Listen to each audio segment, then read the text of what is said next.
Kita sudah masuk ke sesi kedua, kita sudah akhiri, dan kita masuk pada sesi yang ketiga.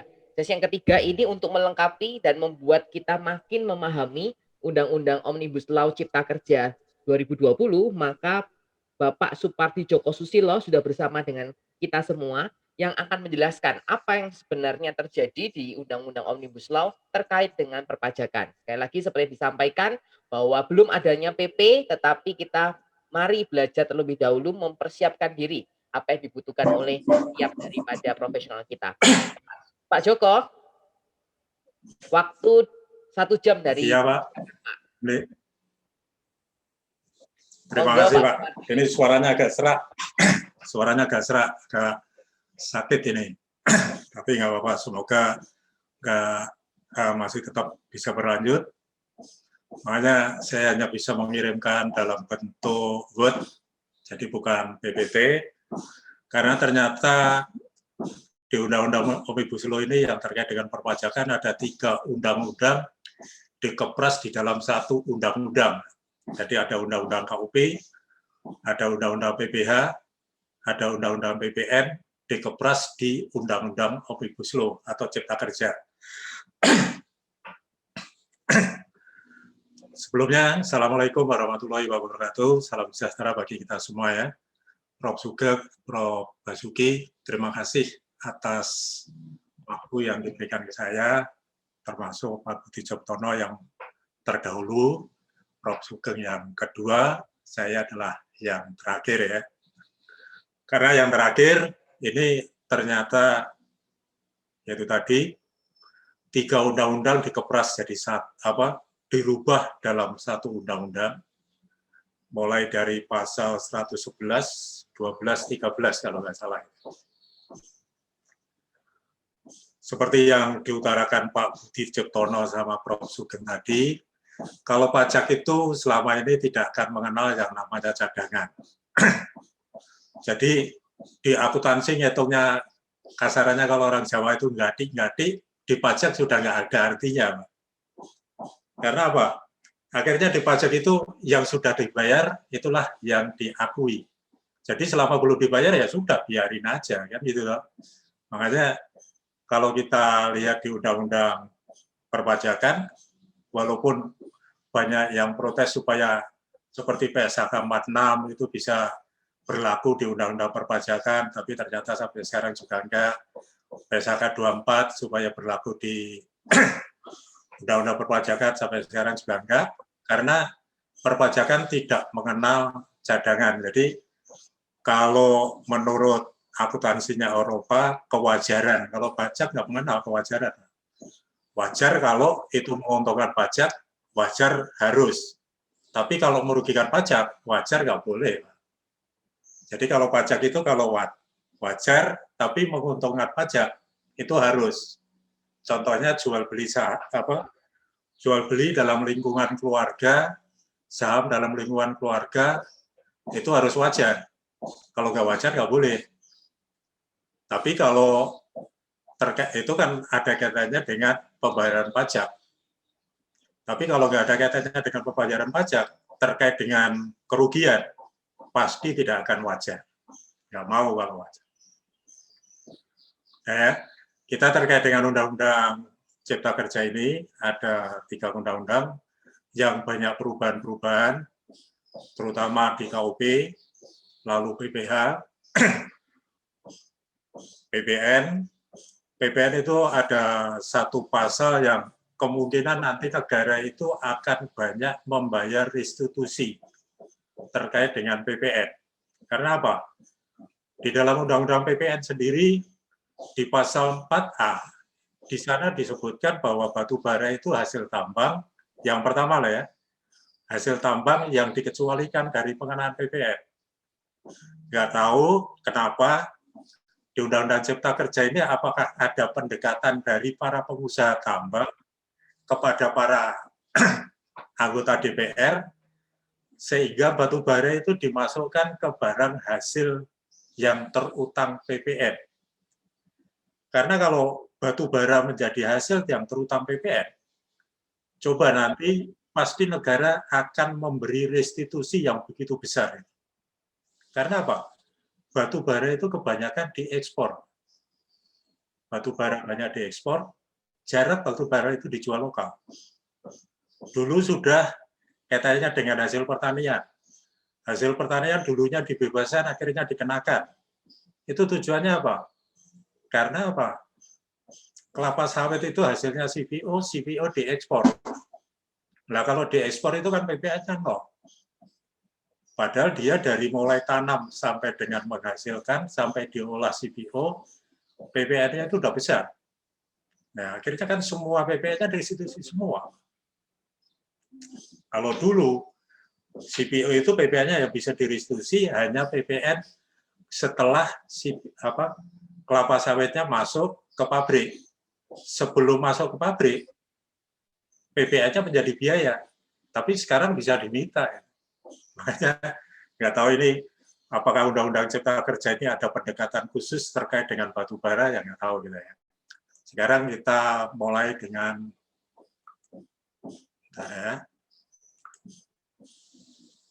ini PPN nanti dulu aja.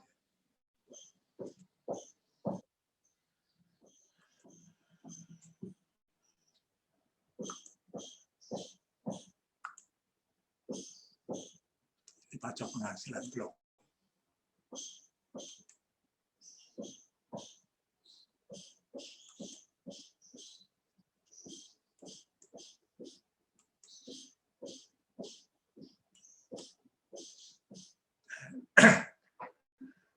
Ini katanya dengan KUP ya. Jadi di KUP itu yang dirubah menjadi dasar sekarang. Di KUP terkait dengan bunga.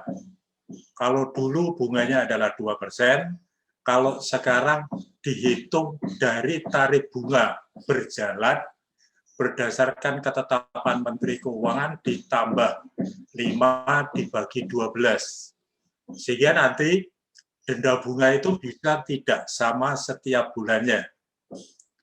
Dan kalau dulu kita membetulkan SPT itu bisa dendanya sampai 100%. Sesuai dengan SPT yang kita betulkan.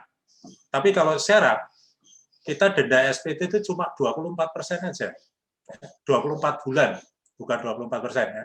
24 bulan. Kalau dulu bisa, andaikan kita betulkan SPT sudah 4 tahun yang lalu, ya 4 tahun, 48 bulan, kali 2%. Tapi kalau sekarang cuma 24 bulan, kali tarif bunga per bulan yang ditetapkan Menteri Keuangan. Nah, yang ditetapkan Menteri Keuangan ini, nanti ditambah angka 5% dibagi 12. Jadi itu perubahan utamanya cuma di pasal 8 ayat 2 karena SPT tahunan, ayat 2A SPT masa ya. Dendanya 2%, kalau dulu 2%, sekarang sesuai bunga per bulan yang ditetapkan Menteri Keuangan dan dikenakan paling lama 24 bulan. Sebetulnya sekarang ini termasuk mengenakan wajib pajak, sehingga kalau membetulkan SPT, dibetulkan kapanpun, pokoknya maksimum cuma 24 bulan. Dibetulkan 3 tahun ya 24 bulan. 4 tahun 24 bulan. 1 tahun 12 bulan, sudah. Kalau dulu kan enggak. Kita betulkan 3 tahun 36 bulan. 3 tahun 36 bulan. 4 tahun 48 bulan. Kalau sekarang enggak. Cuma sekarang tarif bunganya adalah suku bunga acuan ditambah 5%. Ya. Ini yang bunga. Ini yang berikutnya. Walaupun dilakukan tindakan pemeriksaan, denda 150%. Jadi 150%-nya dihapus. Jadi ya, tidak menyampaikan surat pemberitahuan atau menyampaikan surat pemberitahuan yang isinya tidak benar, sepanjang mulai penyidikan belum diberitahukan kepada penuntut umum melalui penyidik polisi negara. Jadi ada tambahan pasal, dendanya kalau dulu 150, sekarang dendanya 100%. Jadi kalau dulu selama belum dilakukan penyidikan, kita masih boleh. Tindakan pemeriksaan sudah, tapi belum dilakukan penyidikan, kita dengan kesadaran sendiri menyatakan itu salah, kita didenda 150, kalau sekarang 100%. Lalu yang pajak kurang bayar timbul sebagai akibat dari pengungkapan ketidakbenaran pengisian surat pemberitahuan SPT peserta ini, dari pajak yang kurang bayar harus dilunasi paling sebelum laporan tersebut dimasukkan. Kalau yang baru, ini kalau dulu 50%, kalau sekarang paling lama 24 bulan. Jadi kalau sekarang paling lama adalah 24 bulan. Berarti hanya selisih 2% aja, 2% ya. Batas waktu penyampaian surat pemberitahuan berakhir sampai dengan tanggal pembayaran. Bagian dari bulan itu penuh. Tarifnya kalau yang atas tadi ditambah 5,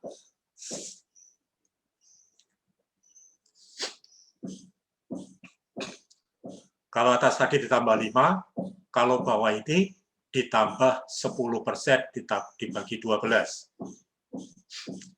Jadi kalau pembetulan SPT tarif bunga ditetapkan oleh Menteri ditambah 5 dibagi 12, kalau ketidakbenaran kita mengakui, dan ini ketidakbenaran ya, pajak kurang dibayar timbul akibat dari pengungkapan. Jadi kita membuat pernyataan bahwa SPT saya kemarin memang salah, terus kita betulkan. Tapi kalau ini lain dengan yang atas. Kalau atas ini sudah diperiksa, kalau ini belum, kemudian dikirimi surat, ngaku salah, dibetulkan. Suruh bikin surat pernyataan. Setelah bikin surat pernyataan, tingkat bunganya adalah bunga acuan ditambah 10 dibagi 12. Jadi bunga acuan ditambah 10% dibagi 12. Jadi kalau bunganya 12%, 22 dibagi 12. Nanti bunganya ini bisa beda-beda setiap bulannya. Bisa 10, bisa 12, bisa 15, tapi bunga acuan yang berlaku di Bank Indonesia. Ini juga denda-denda pembayaran atau penyetoran pajak sebagai dimaksud dilakukan setelah tanggal jatuh tempo pembayaran 2% per bulan dihitung dari tanggal jatuh tempo pembayaran sampai dengan tanggal pembayaran.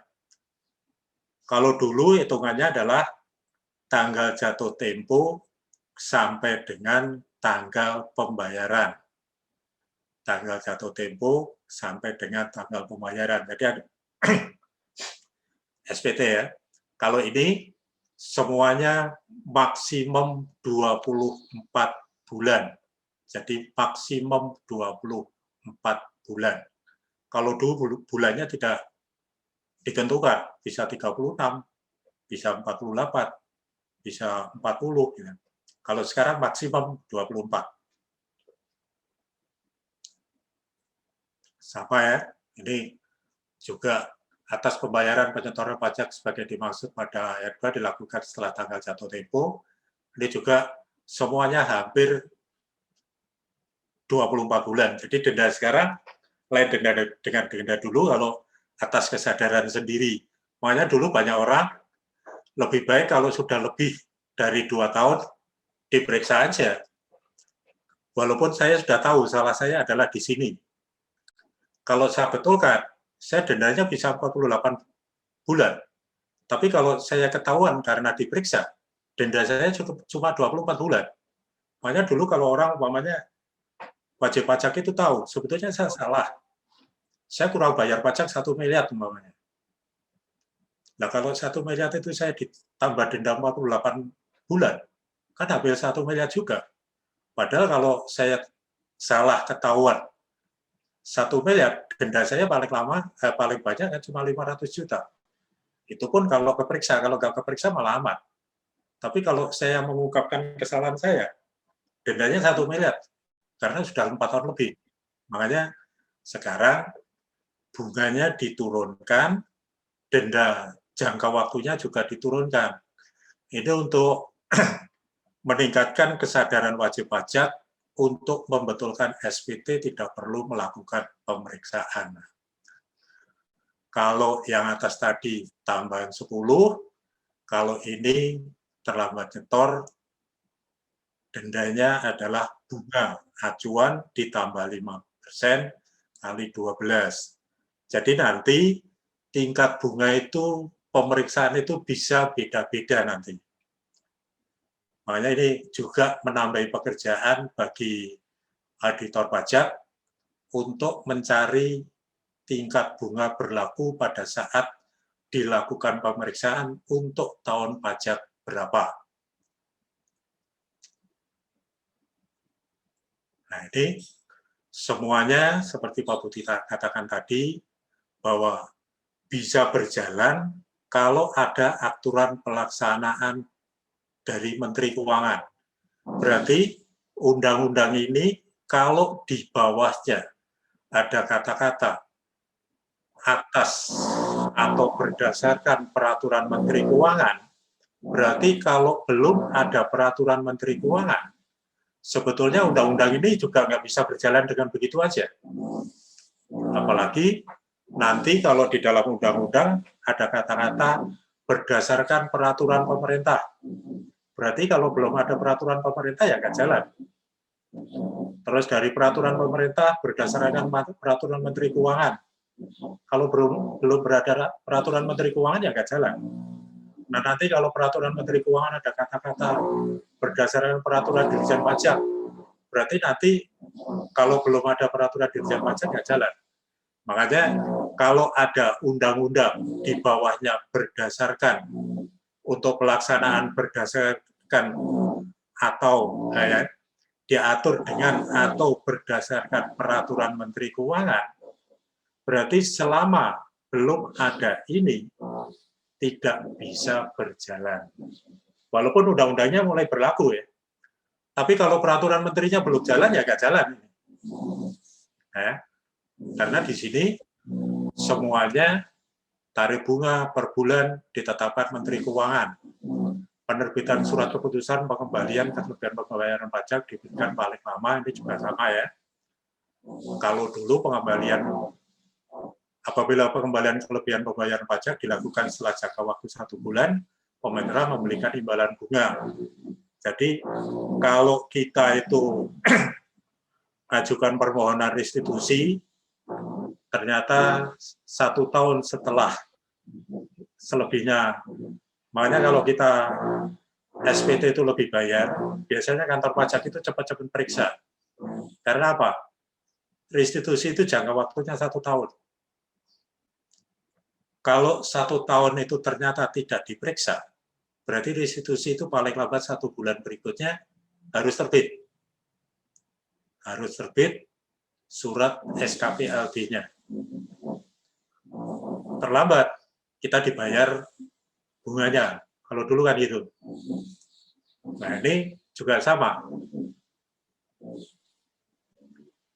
Apabila pengembalian kelebihan pembayaran pajak dilakukan setelah 1 bulan, pemerintah memberikan imbalan bunga sebesar tarif bunga per bulan yang ditetapkan Menteri Keuangan tadi atas keterlambatan pengembalian kelebihan pembayaran bunga dihitung batas waktu penerbitan SK pengembalian berakhir sampai dengan saat dilakukan pengembalian.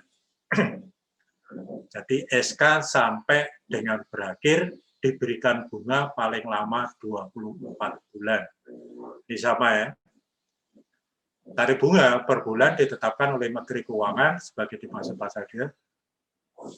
Kalau ini tidak tambahi rate tambahan tadi ya.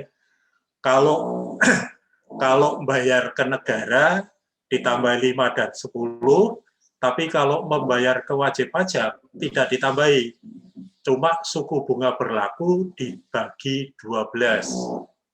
Jadi suku bunga berlaku dibagi 12. Tapi kalau kita bayar ke negara, suku bunga berlaku ditambah 5 atau suku bunga berlaku ditambah 10.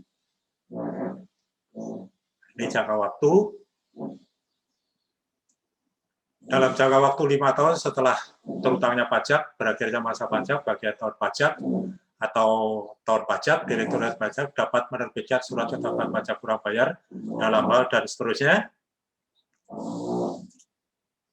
Nah ini, pengusaha kena pajak tidak melakukan penyerahan barang kena pajak atau jasa kena pajak atau ekspor barang kena pajak yang telah diberikan pengembalian atau telah mengkreditkan pajak masukan.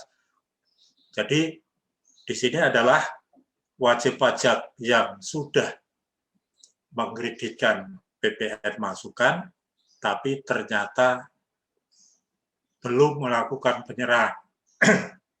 Belum melakukan penyerahan, sehingga PPN yang sudah dikreditkan tadi harus dikembalikan ke negara.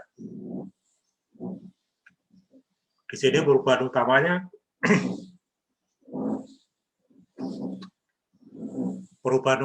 adalah jangka waktu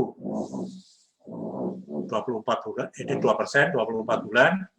Di sini per bulan tarifnya ketentuan Menteri Keuangan, jadi tarifnya ketentuan Menteri Keuangan, juga 24 bulan, sama ya, tapi tarifnya Menteri Keuangan.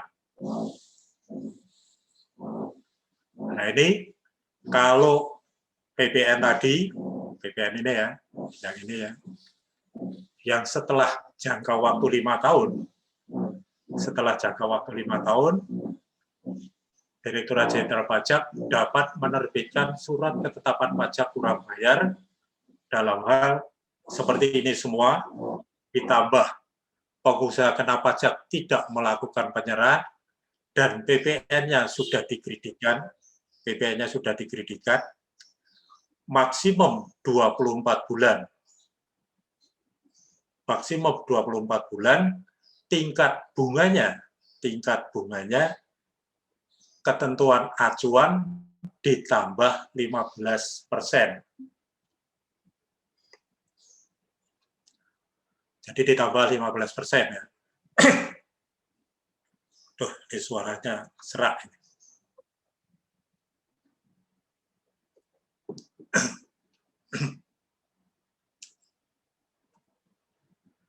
Ini semuanya hampir sama. Besarnya pajak terutang yang diberitakan oleh wajib pajak dalam SPT menjadi pasti sesuai dengan peraturan perundang-undangan dalam jangka waktu 5 tahun. Jadi ini daluarsanya kan 5 tahun dulu ya.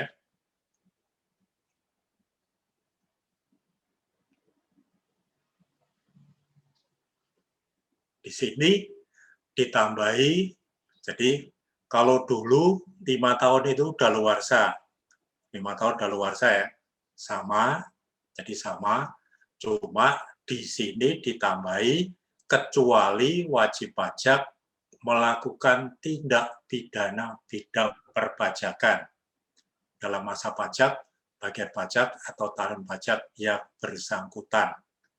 Jadi umpamanya ya, seseorang di tahun 2019 sebetulnya melakukan tindak pidana perpajakan, tapi tidak ketahuan, umpamanya. Tidak ketahuan, sehingga, aduh, suaranya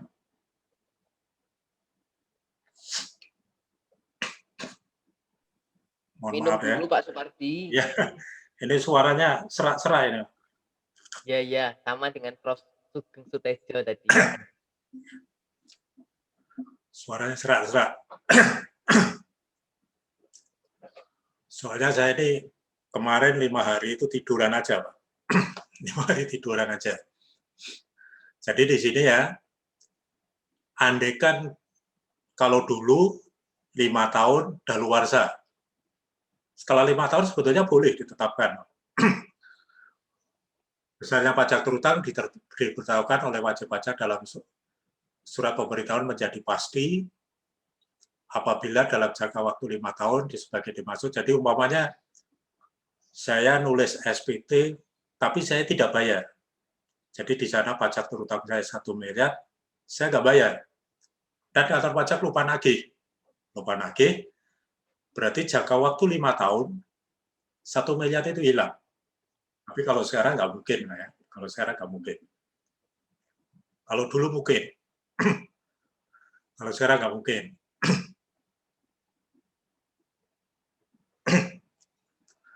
Dan sekarang ditambahi, kecuali wajib pajak melakukan tindak pidana bidang perpajakan dalam masa pajak bagian tahun pajak yang dimaksud. Ya, pasal 5 ini, ayat 5-nya dihapus total. Pasal 6-nya, ketentuan. Dulu pasal 5, sekarang ketentuan. Ayat 1 ya. Jadi ayat 1 yang di atas tadi, ayat 1 ini, kalau dulu kan ketentuan yang ayat 5 ini, sekarang yang pasal 6-nya, ketentuan ayat 1 diatur dengan atau peraturan Menteri Keuangan. Berarti nanti Undang-Undang Cipta Kerja ini harus cepat-cepat Menteri Keuangan keluarkan keputusan supaya undang-undang ini bisa berlaku. Sedangkan pasal 13A Undang-Undang KUP itu dihapus total. Wajib pajak karena tidak menyampaikan SPT dan seterusnya. Wajib pajak tersebut wajib melunasi denda 200 dari jumlah pajak tetap dibayar ditetapkan melalui penerbitan surat ketetapan pajak kurang bayar. Ini dihapus.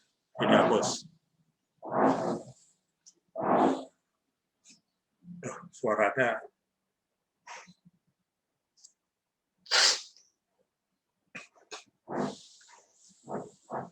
pasal 14 hampir sama.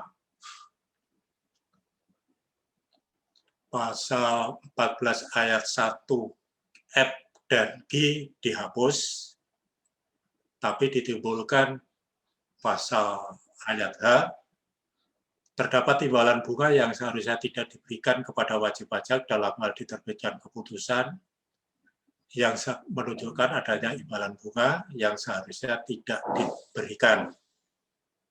Jadi terus berikutnya, jumlah kekurangan pajak yang terutang dalam surat tagihan pajak 2%, 24 bulan. Kalau di sini 24 bulan sama, tapi acuannya adalah bunga keputusan Menteri Keuangan. Terhadap pengusaha kena pajak, ya, menyetor pajak yang terutang dikenai sanksi 2% dari dasar pengenaan pajak. Terhadap pengusaha kena pajak dimaksud ayat 1 huruf D dan E. Pengusaha yang telah dikukuhkan sebagai pengusaha kena pajak tidak menerbitkan faktur. Nah, ini wajib pajak kalau dulu tidak menerbitkan faktur dendanya 2%, sekarang turun jadi 1. Jadi kalau dulu wajib pajak lupa buat faktur pajak tidak benar, itu dendanya 2, kalau sekarang 1. Makanya dulu ada wajib pajak, harusnya menerbitkan faktur pajak dengan kode 08, tapi dia merasa bahwa barang saya ini dibebaskan sehingga saya tidak perlu buat faktur pajak. Pandangan dia, dendanya cukup besar, karena omsetnya ratusan miliar, denda 2% cukup besar. Tapi kalau sekarang kemudian cuma 1%, begitu besar.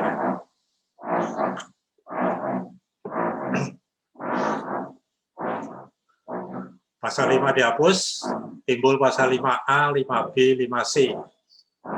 Tarif bunga per bulan yang ditetapkan Menteri Keuangan dihitung berdasarkan suku bunga acuan ditambah 5% dibagi 12. Jadi kalau yang di pasal 14 ini berbunyi suku bunga acuan, itu ditambah 5% dibagi 12. STP diterbitkan paling lama 5 tahun setelah terutangnya pajak atau berakhirnya masa pajak, kecuali dari ketentuan jangka waktu 5B Surat tagihan pajak atau sanksi administrasi dimaksud dalam pasal 19 di Undang-Undang KUP ya. Diterbitkan paling lama sesuai dengan daluarsa penagihan surat ketetapan pajak kurang bayar, serta surat ketetapan pajak kurang bayar tambahan. Surat tagihan pajak diterbitkan paling lama 5 tahun sejak tanggal penerbitan keputusan keberatan. Surat tagihan pajak atas sanksi administrasi sebagai dimaksud pasal 27 paling lama 5 tahun sejak tanggal keputusan banding. Jadi kalau banding terutang daluarsanya 5 tahun. Pasal 15 dihapus. Ayat 4 ya, 15 ayat 4 dihapus. 15 ayat 5. Di sini tadi yang menyebutkan pada ayat 4 dirubah pada ayat 1. Pasal 17B, sejak berakhirnya jangka waktu sampai sebagai dimaksud ayat 2 sampai dengan saat diterbitkan surat ketetapan. Yang sekarang, kalau dulu suku bunganya 2%, sekarang suku bunganya ditetapkan oleh keputusan Menteri Keuangan. Terus pasal 4 dulu tidak terbagi, sekarang tidak ditindaklanjuti penyidikan, dilanjutkan dengan penyidikan, tapi tidak dilanjutkan dengan penuntutan, dilanjutkan dengan penyidikan dan penuntutan pidana di bidang perpajakan, tetapi tidak diputus bebas atau lepas. Dan dalam hal kepada wajib pajak diterbitkan surat ketetapan pajak lebih bayar, kepada wajib pajak diberikan imbalan bunga. Kepada wajib pajak diberikan imbalan bunga sebesar tarif bunga per bulan yang ditetapkan Menteri paling lama 12 bulan. Kalau dulu di sini wajib pajak diberikan surat ketetapan pajak lebih bayar per bulan untuk paling lama 24 bulan, dihitung sejak berakhirnya jangka waktu 12 bulan sebagai dimaksud ayat 1. Kalau syarat hanya 12 ya. Ini imbalan bunga dan seterusnya. Imbalan bunga sebagai dimaksud ayat 3. Ayat 3 ya. Apabila surat ketetapan pajak lebih bayar diterbitkan sebagai dimaksud ayat 2, kepada wajib pajak diberikan imbalan bunga sebesar tarif bunga per bulan ditetapkan Menteri Keuangan. Di sini imbalan bunga sebagai dimaksud ayat 3 dan ayat 4 diberikan paling lama 24 bulan. Tarif bunga per bulan yang ditetapkan Menteri Keuangan sebagai dimaksud ayat 3 dan 4 dihitung berdasarkan suku bunga acuan dibagi 12. Sehingga di sini kalau kantor pajak membayar ke wajib pajak tidak pernah ditambah. Jadi kalau kantor pajak membayar ke wajib pajak tidak pernah ditambah, tapi kalau wajib pajak membayar ke negara ditambah dari suku bunga acuan ditambah bunga 5%, 10, 15. Ini sama ya.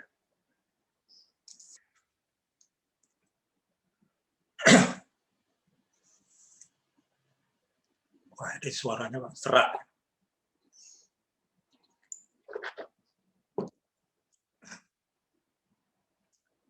Sama.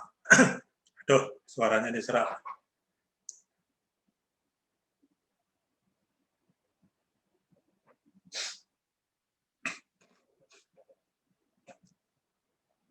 Ini hampir sama. Duh, suara kayak gini ya.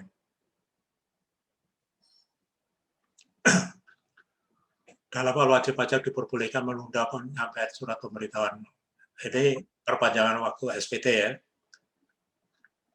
Jumlah pajak yang sebenarnya terutang atas kekurangan pembayaran tersebut, wajib pajak dikenai bunga sebesar tarif bunga per bulan ditetapkan Menteri Keuangan yang dihitung dari surat berakhirnya masa batas waktu penyampaian pemberitahuan dan maksimal 24 bulan.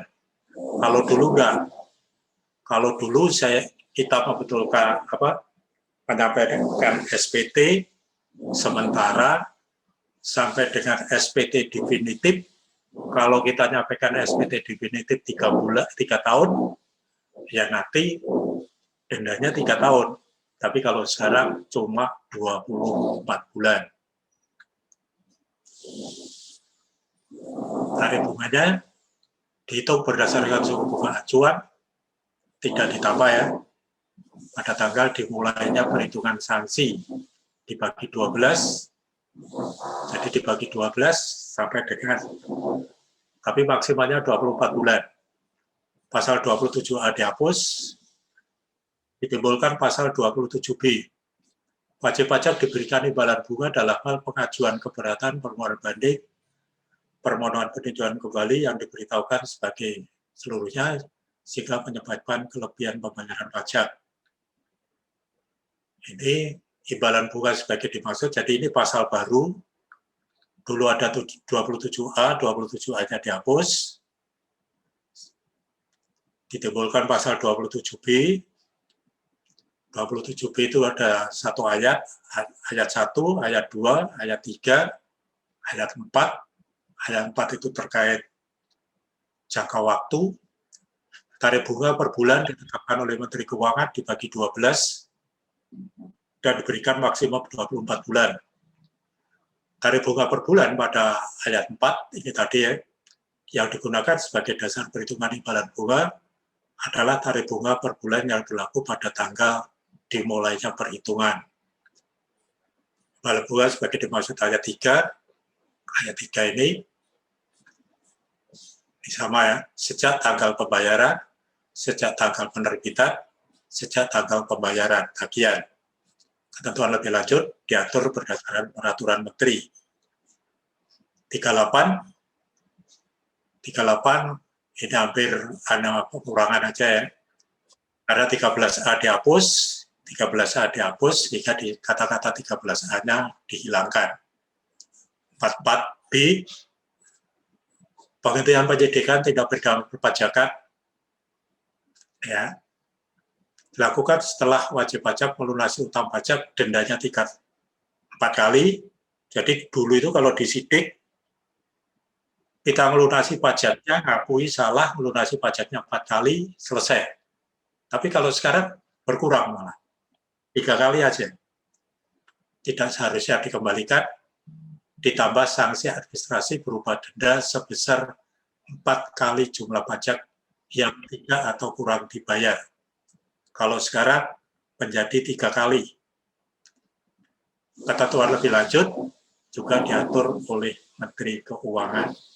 Ya, ini katanya dengan KUP. Sebentar ini suaranya agak serak-serak ini.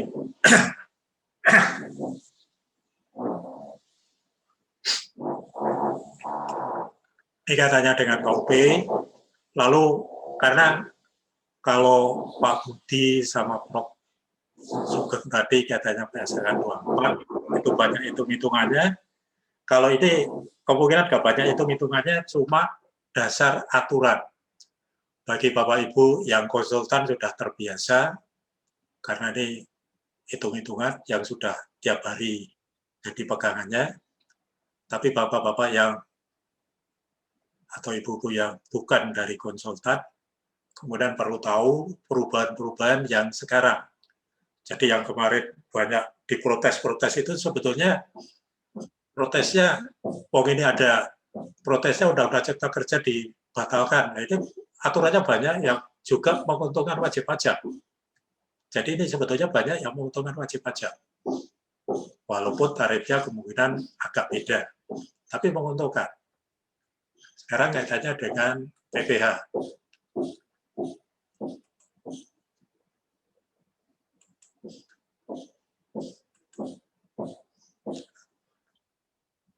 Nah, ini kaitannya dengan PPh. Ini banyak yang menguntungkan bagi wajib pajak dan banyak aturan-aturan yang berubah ya. Contohnya ini.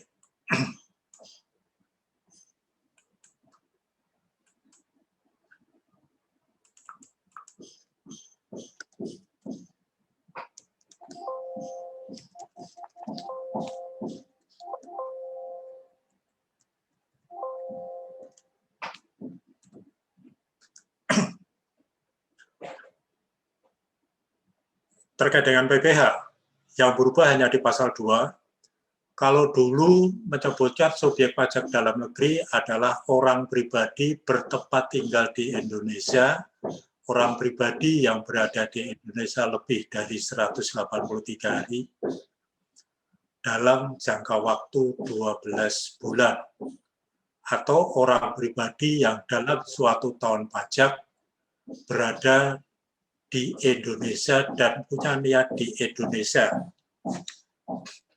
Sebetulnya sekarang ini hampir sama, cuma ketambahan orang pribadi baik yang merupakan warga negara Indonesia maupun warga negara asing. Jadi ketambahan warga negara asing. Ya. Jadi ketambahan warga negara asing. Bertempat tinggal di Indonesia sama, berada di Indonesia lebih dari 183 hari dalam 12 bulan sama. Dalam 1 tahun pajak berada di Indonesia dan punya niat berada di Indonesia hampir sama. Nah ini subjek pajak luar negeri. Orang pribadi bertempat tinggal di Indonesia kurang dari 183 hari dalam 12 bulan atau badan. Sekarang, subjek pajak luar negeri adalah orang pribadi tidak bertempat tinggal di Indonesia. Jelas ya. Warga negara asing yang berada di Indonesia tidak lebih 183 hari. Nah ini ketambahan yang bawah ini. Ketambahan yang bawah ini.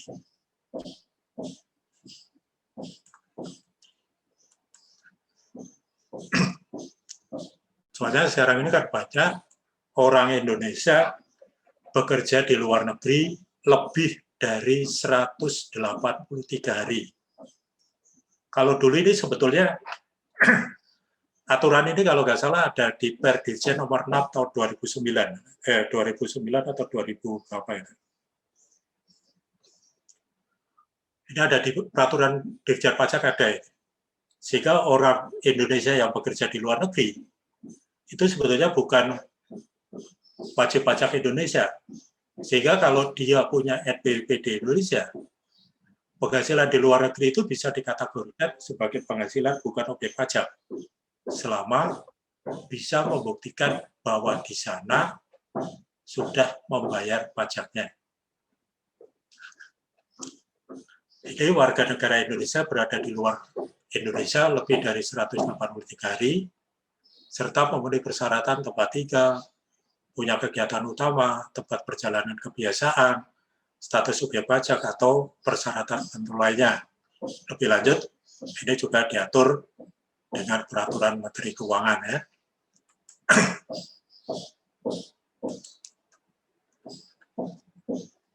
Jadi di sini menambahi satu ayat ini yang dulunya ini ya. Kalau ini kan orang pribadi tidak bertempat di Indonesia. Tidak bertempat di Indonesia. Kalau ini adalah warga negaranya Indonesia. Kalau ini kan tidak bertempat di Indonesia ya sudah. Tapi kalau ini warga negara Indonesia tapi berada di luar lebih dari 183 hari. Jadi kalau orang Indonesia berada di luar negeri lebih dari 183 hari, berarti dia dianggap subjek pajak luar negeri. Badan tidak didirikan di Indonesia, lalu dibentuk usaha tetap, ada juga sama ya, hampir sama, dipergunakan orang pribadi sebagai dimaksud pasal A pada ayat 4 huruf A, B, C, D untuk menjalankan usaha pekerjaan dan seterusnya. Ini sama. Ini kan ditambahi hari-hari, tapi kalau bentuk usaha tetap dimaksud pada ayat 4 huruf A, B, dan C. Ini pasal 4-nya agak ketulis ini ya. Pasal 4 huruf ayat 4 A, B, C, dan D. Jadi bisa bentuknya ini dan seterusnya ya. Kalau ini yang agak menonjol adalah sisa hasil usaha koperasi. Selama ini sisa hasil usaha koperasi itu dikenai pajak kalau dibagi ke anggotanya. Jadi sisa hasil usaha itu kalau dibagi ke anggota koperasi itu dikenai pajak karena itu dianggap dividen. Tapi sekarang dikecualikan, tidak masuk ini. Jadi sisa hasil usaha koperasi ini tidak masuk objek pajak. Yang masuk masih tetap masuk dividen dengan nama dalam bentuk apapun, termasuk dividen dari perusahaan asuransi kepada pemegang polis. Yang pembagian laba, pembagian sisa usaha ini dikecualikan sekarang.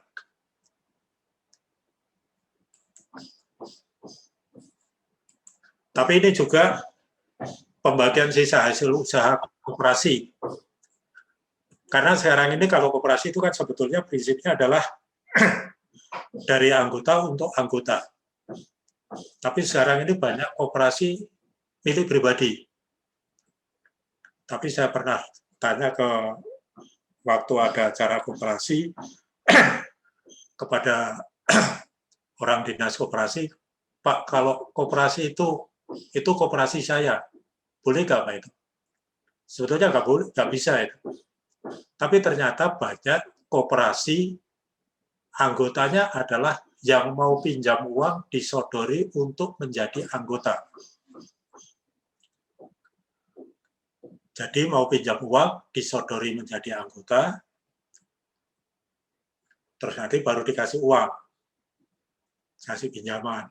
Jadi anggotanya bertambah adalah bertambahnya karena mau pinjam uang tadi. Tapi dia sebetulnya anggota enggak? Bukan. Makanya kadang di koperasi itu ada simpanan pokok, simpanan wajib, itu kemungkinan hanya akal-akalan aja. Waktu rapat pun tanda tangannya kemungkinan hanya diakali aja. Cuma selama ini kemungkinan dinas koperasi kurang teliti terhadap berdirinya banyaknya koperasi, tapi koperasi yang dimiliki oleh orang pribadi. Jadi sekarang ini banyak. Di daerah-daerah itu koperasi dimiliki orang pribadi banyak. Jadi ada itu koperasi saya, itu kan nggak betul. Itu yayasan saya, kalau yayasan kan juga nggak boleh. Tapi kadang ada orang, itu yayasan saya, yayasan itu nggak boleh dimiliki.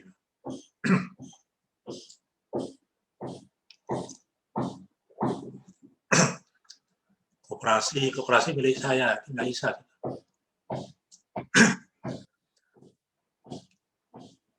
G4 ayat 1 ini ditambahi pasal 4-nya ayat 1 ini objek PPh ya.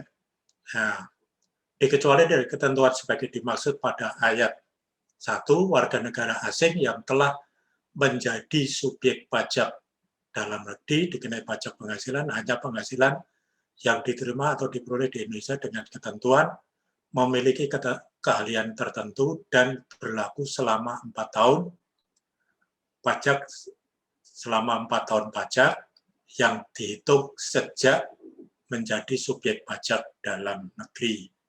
Jadi ini ya.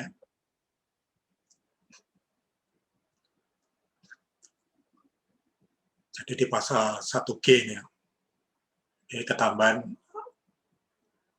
ayat 1A, karena ayat 1 ini banyak A, B, C, D, E, F, G, sampai A, G ya. Di pasal 1A dikecualikan dari ketentuan dimaksud pada ayat 1. Saya dulu.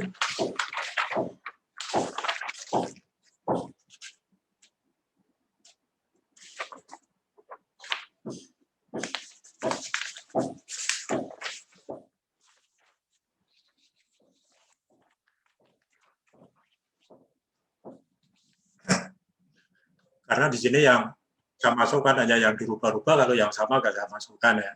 Jadi pasal 1 ayat A, B, C, D, E F itu bunyinya sama. Itu objek pajak ya. Objek pajak.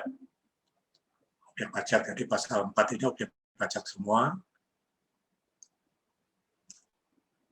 Di sini kan yang menjadi objek pajak adalah penghasilan yang setiap tambahan kemampuan ekonomis dan seterusnya menambah kekayaan wajib pajak yang bersangkutan dengan nama dalam bentuk apapun ya.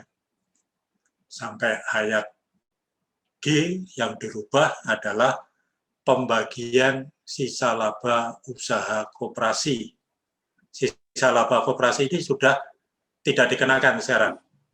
Ini dirubah. Jadi sekarang koperasi itu banyak, kalau bagi laba itu sudah tidak perlu membayar pajak. Lalu yang tambahan ayatnya 1A dikecuali iya. Waktunya 10 menit lagi Pak Joko. Ya udah.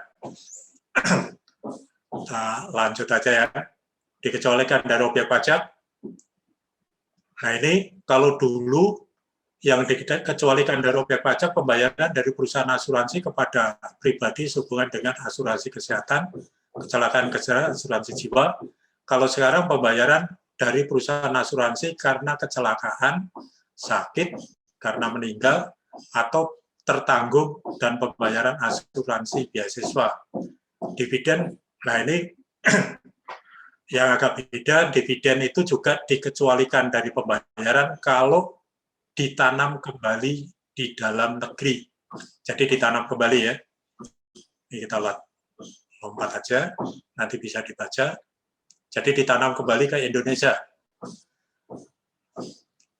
Kurang dari 30% dari jumlah laba setelah pajak. Jadi ditanam di Indonesia. Dividennya tidak kena pajak. Ini tambahnya banyak ini. Bagian laba atau sisa hasil usaha yang diterima atau diperoleh anggota koperasi perseroan humaniter. Nah ini bagian laba tadi kan kena, sekarang ini menjadi tidak kena, khusus koperasi ya, khusus koperasi. Jadi yang saya tadi kasih tanda kuning ini merupakan tambahan. Ya, sekarang masih ada pasal 26, tarif 20% dari bruto oleh pihak yang wajib membayar bunga termasuk premium dapat diturunkan dengan peraturan pemerintah. Jadi pasal 26 ini yang berlaku sekarang kan 20%. 20%. Tapi ini bisa diturunkan nantinya. Kalau pemerintah menurunkan jadi 15 ya bisa. Tapi memang ada peraturan berdasarkan P3B. Ya. Sekarang katanya dengan PPN dulu sebentar. Ini suaranya agak hilang.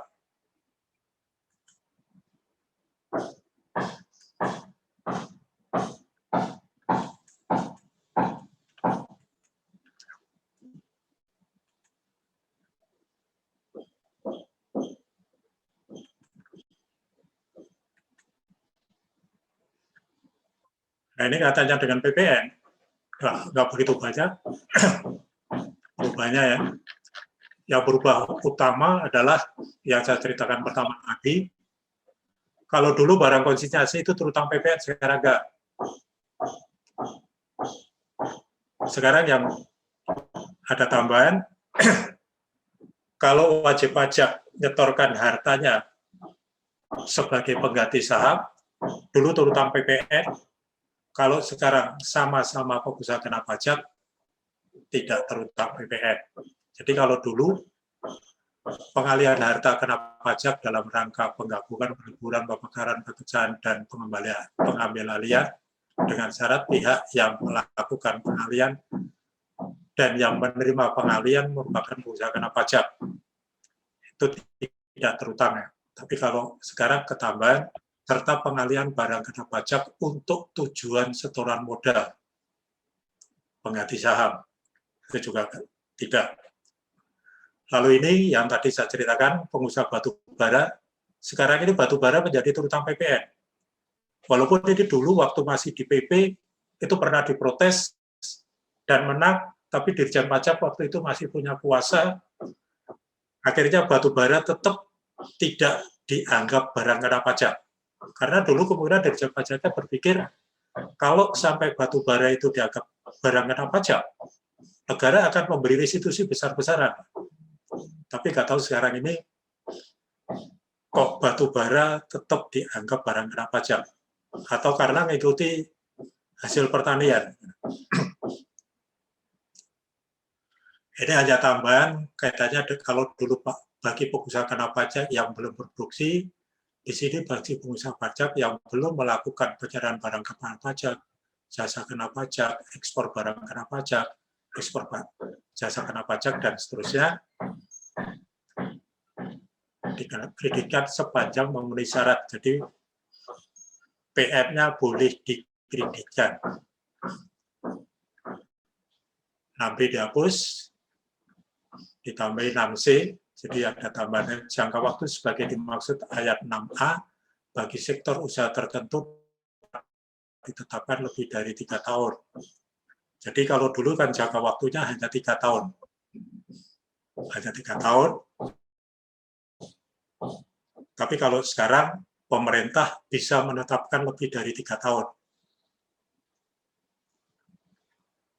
6A ini 3 tahun, pekerjaan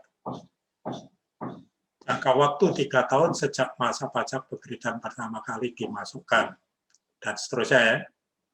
Nanti dibaca aja, suaranya habis ini. Ini di pasal 9 ini tambahannya cukup banyak, jadi Undang-Undang PPN pasal 9 ini tambahannya ada 6C, 6D, 6E, 6F, 6G, 8, 8AB dihapus, HIJ dihapus, terus ayat 9 itu tidak ada perubahannya, hanya terkait dengan pajak masukan yang dapat dikreditkan tetapi belum dikreditkan dengan pajak keluaran pada masa pajak yang sama, dapat dikreditkan pada masa pajak berikutnya paling lama 3 masa pajak setelah berakhirnya masa pajak. Saat faktur pajak dibuat sepajak belum dibebankan sebagai biaya atau belum ditambahkan dikapitalisir dalam harga pulaian barang kena pajak atau jasa kena pajak. Di sini hanya ketambahan pajak masukan yang dapat dikreditkan tapi belum dikreditkan. Ini hanya ketambahan kata-kata jasa ya. Ketambahan pasal 9A, 9B, 9C. Pasal 13, ketentuan mengenai perhitungan dan cara pengembalian, ini ada perluasan. Jadi dulu aja seperti ini, sekarang pasal 13 ada A, ada B, ada C, tapi semuanya akan diatur oleh Menteri Keuangan. Berarti kalau belum ada Menteri Keuangannya, belum bisa berjalan. Ini yang sekarang kemudian menjadi momok bagi penerbit faktur pajak. Ya. Karena apa? Kalau dulu kita sesuai dengan Perdijen 24 tahun 2012, kita menerbitkan faktur pajak tanpa nama, tanpa alamat, itu tidak salah, tidak diberi sanksi. Tapi sekarang, identitas pembeli barang kena pajak atau jasa kena pajak meliputi, kalau dulu kan nomor pokok pajak pembeli barang, rumah jasa, dan seterusnya, di sini nama, alamat, atau NIK, atau nomor induk kependudukan. Jadi nama, alamat, NPWP, atau NIK, atau nomor paspor bagi pembeli luar negeri. Jadi ini kalau nanti Anda menerbitkan faktur pajak, kalau tidak ada NPWP-nya, harus pakai NIK. Sekarang ini kalau nggak salah, kalau Anda nulis NPWP 00, di situ ada peringatan, tolong bantu aja menulis nomor NIK. Di sana ada.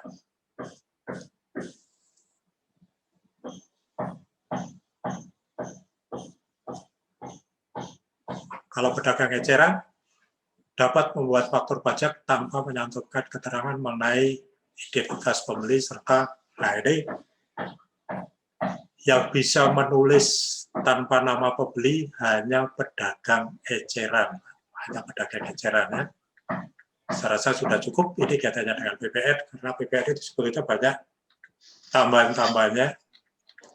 Tapi yang jadi pandangan utama, kalau saya ya gini, kenapa dulunya tidak barang kena pajak, sekarang jadi barang kena pajak. Terus hasil pertanian dulunya bebas menjadi kena. Nah, itulah. Terima kasih Pak Ade. Suara saya agak serak, jadi agak terganggu. Mohon maaf kalau penyampaiannya kurang berkenan, karena saya ini sebetulnya agak nggak sehat. Tapi karena sudah terlanjur janji, ya gimana lagi. Saya ini sudah 3 atau 4 hari ini hanya tiduran aja Pak Ade. Oh, sudah ke dokter, Pak? Sudah. Nah, ya, Yang banyak sakit itu kaki saya, Pak.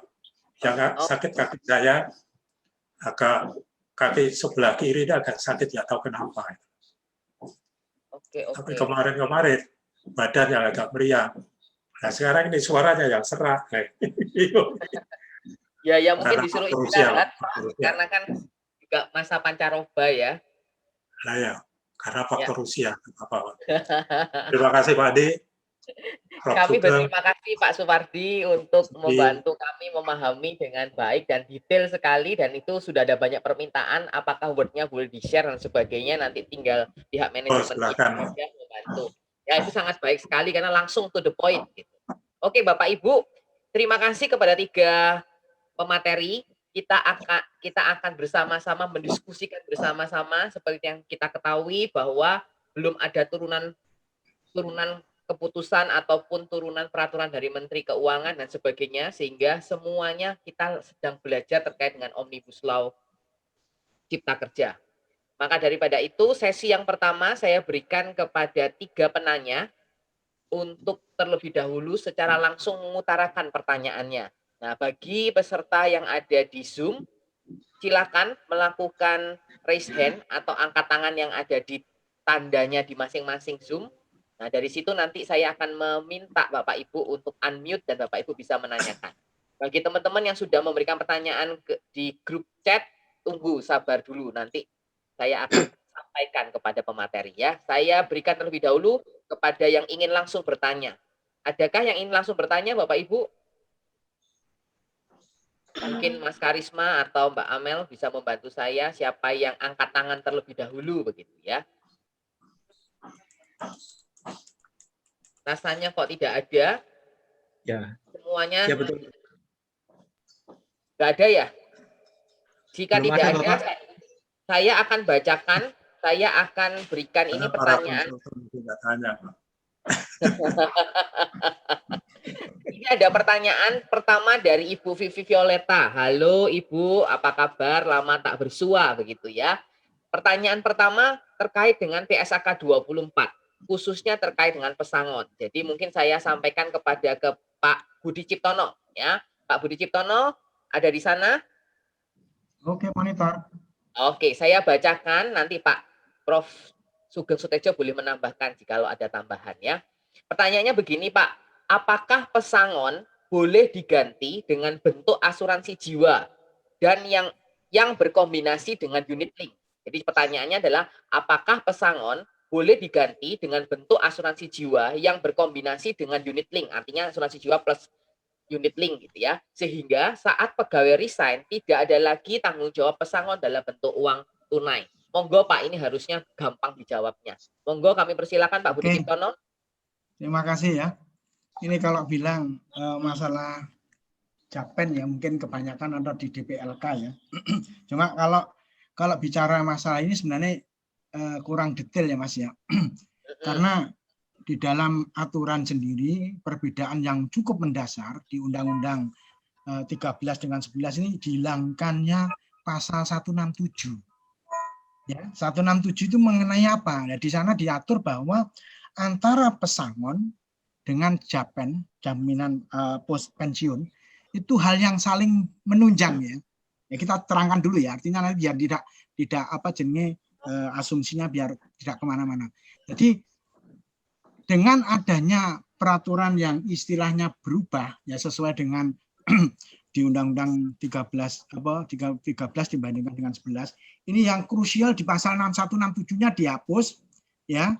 Di sana memang sebenarnya antara pesangon dengan jaminan pensiun itu saling melengkapi ya, saling melengkapi.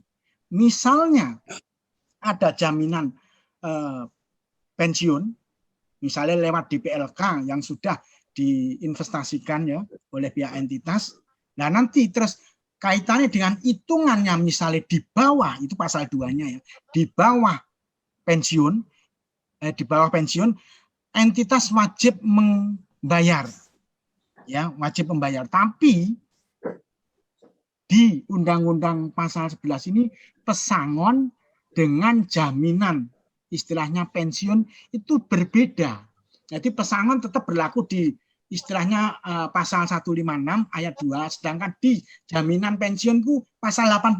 Nah ini sudah tidak saling menutupi. Nah ini luar biasa. Ini makanya kita ngomong sebenarnya kalau membahas seperti ini Pak ya, kalau belum ada PMK, belum ada PP, itu seperti cek kosong. Kita nggak berani. Tapi kalau kembali lagi pertanyaannya, apakah pesangon ini boleh diganti? Boleh, nggak ada masalah. Yang penting hitungan pokoknya kalau untuk imbalan prakerja itu prinsipnya kan cuma 2. Jangka pendek, jangka panjang. Kalau untuk masalah asuransi jiwa, itu pasti masuk imbalan prakerja karena lebih dari 1 tahun. Ya, kan gitu ya intinya ya. Jadi itu boleh, nggak masalah. Nggak masalah ya, artinya kalau yang penting ada kontribusi yang dibayar oleh pihak entitas dan bisa dihitung. Karena ini kembali lagi, karena hitung-hitungannya kan istilahnya karyawan selesai bekerja, itu manfaat, benefit, employment ada enggak? Begitu Mas intinya.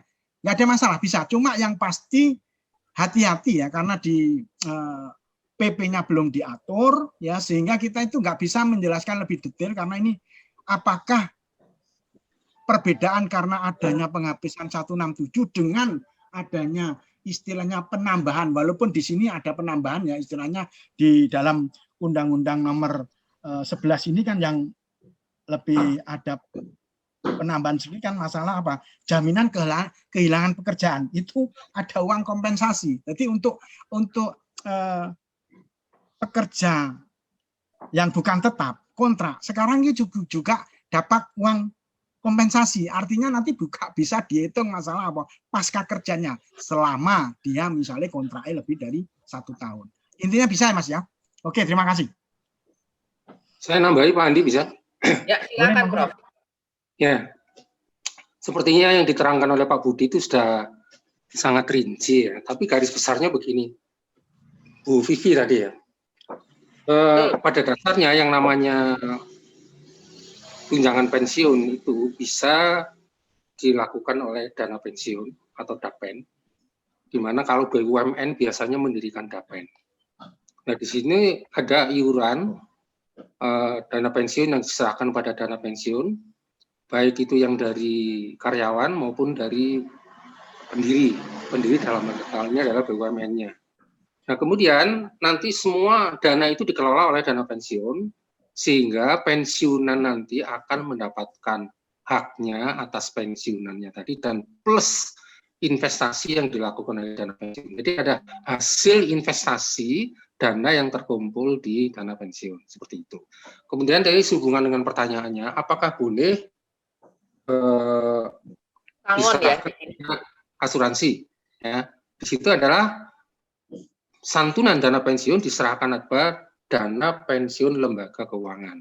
Nah, seperti ini. Cuman di dalam PSAK 24 dikatakan bahwa kalau misalnya tertanggung ya dengan premi tertentu baik yang dibayar perusahaan maupun oleh karyawan itu mendapatkan misalnya 500 juta itu. Tapi ternyata perhitungan menurut undang-undang yang seperti saya sampaikan tadi itu ternyata 600 juta. Maka hak karyawan ini adalah 600, jadi ditambah lagi oleh perusahaan 100. Kalau nggak salah seperti itu ya Pak Budi. Terus bagaimana kalau ternyata kurang? Nah kalau kurang itu juga tetap karyawan menerima Kalau perhitungannya misalnya 450 seperti itu. Nah, seperti itu. Jadi intinya bisa diserahkan pada DPLK, dana pensiun lembaga keuangan. Terus juga bisa dikelola sendiri, Pak. Artinya dikelola oleh perusahaan.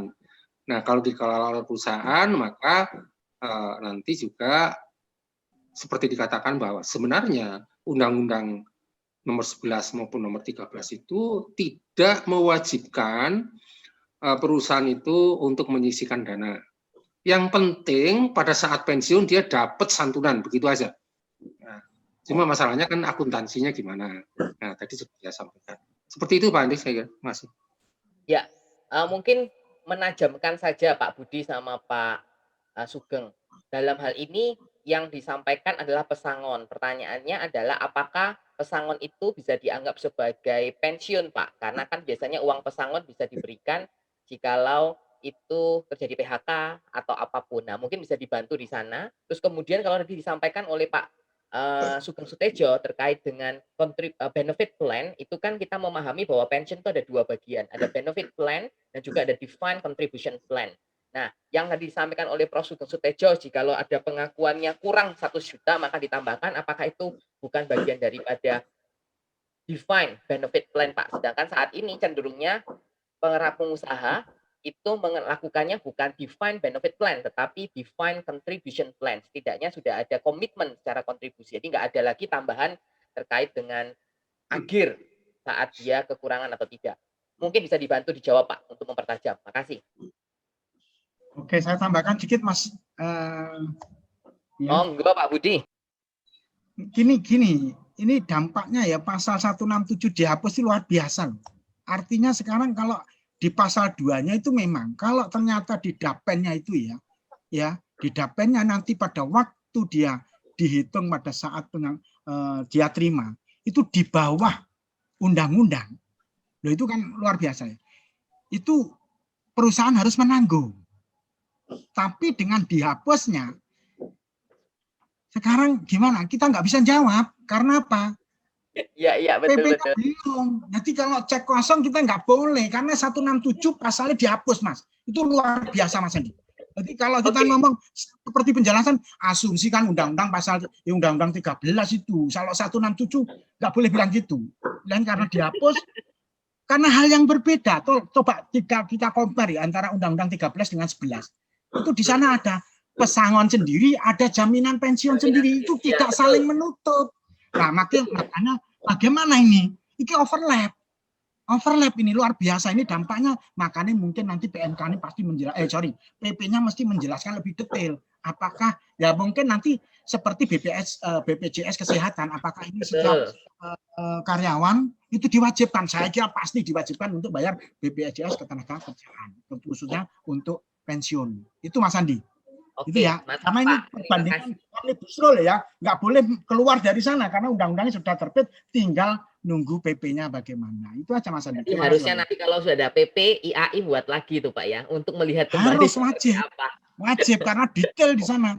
Karena di sini sebenarnya elemennya lebih banyak, cuma mungkin karena yang dihapus kan istilahnya apa ya, uang penggantian hak 15% kan dihapus ini ya. Nah, dihapus, tapi ketambahan apa? Uang kompensasi karyawan karena kehilangan pekerjaan. Jadi istilahnya ini PKWP ya, PKWT-nya sekarang untuk pegawai kontrak nanti bisa dihitung untuk pasca kerjanya. Kalau yang lama kan nggak bisa. Itu ya tadi ya. Terima kasih Mas. Prof. Sugeng mau nambahin, kelihatannya mau nambahkan. Nah, tadi itu waktu presentasi Pak Budi itu kan ada ya pesangon yang misalnya meninggal, kemudian kayaknya udah disampaikan tadi. Oke, terima kasih Prof. Oke, kita masuk kepada pertanyaan yang kedua dari maaf Pak Yudianto, saya tidak bisa menanyakan ini karena ini tidak termasuk dalam scope of work-nya daripada pembahasan kita hari ini ya, terkait kalau menurut saya itu bagian daripada kode etik auditor nantinya. Saya akan menanyakan apa yang disampaikan oleh Pak Carmadi. Wah, ini rekan kita di Malang yang rajin goes begitu ya. Mas Andi tolong ditanyakan, pembagian laba koperasi tidak dikenakan pajak sementara praktek di koperasi orang pribadi dijalankan oleh orang pribadi kumpulan modal. Nah, mungkin Pak Carmadi bisa secara langsung ya, karena saya kurang jelas dengan kalimat yang Bapak berikan. Pak Carmadi ada di tempat, mungkin pertanyaan ini kepada Pak Supardi Djoko Susilo. Pak Car, ayo Pak Car. Ayo Pak Car, biar suaranya bisa didengar Ayo. oleh keluarga besar IAI di sini. Pokoknya Pak Carmadi itu ketua koperasi, Pak. Ketua koperasi. Tapi koperasi, aduh ketua koperasi janda Malang, Pak.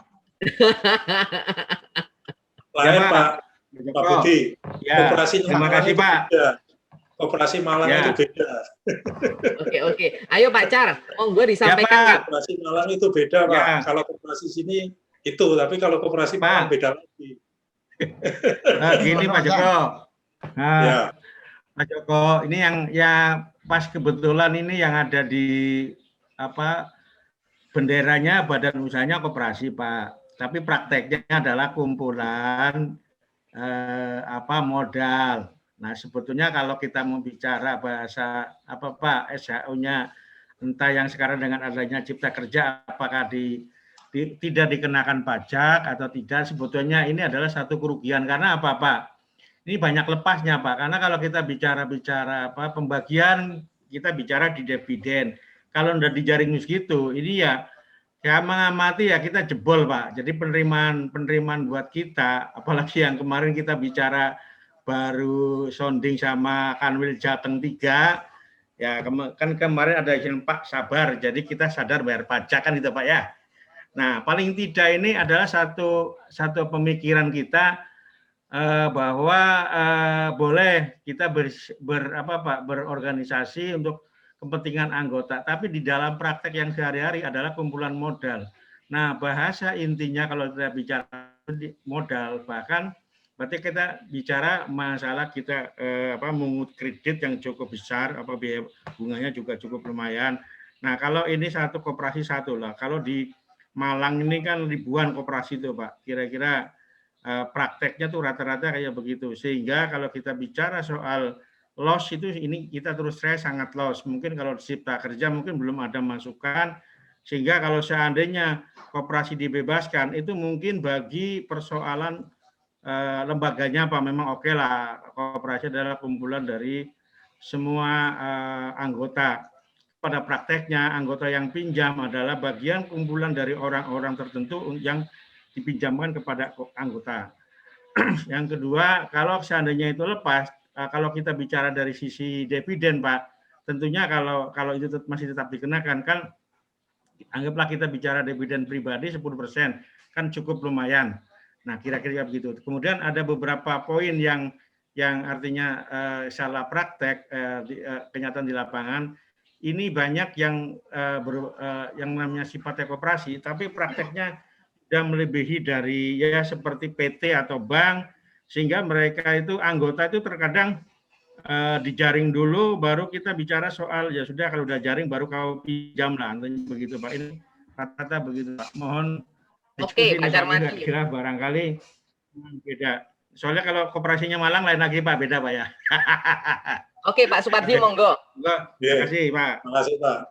Makanya tadi seperti saya utarakan pertama Pak, itu sebetulnya tergantung dinas koperasi Pak. Dinas koperasi waktu memberi izin Pak. Karena apa? Sekarang itu banyak orang pribadi memiliki koperasi. Yang Pak Car? Orang pribadi memiliki koperasi, kenapa izinnya diberikan? Itu kalau rapat anggota pasti masuk tanda tangan.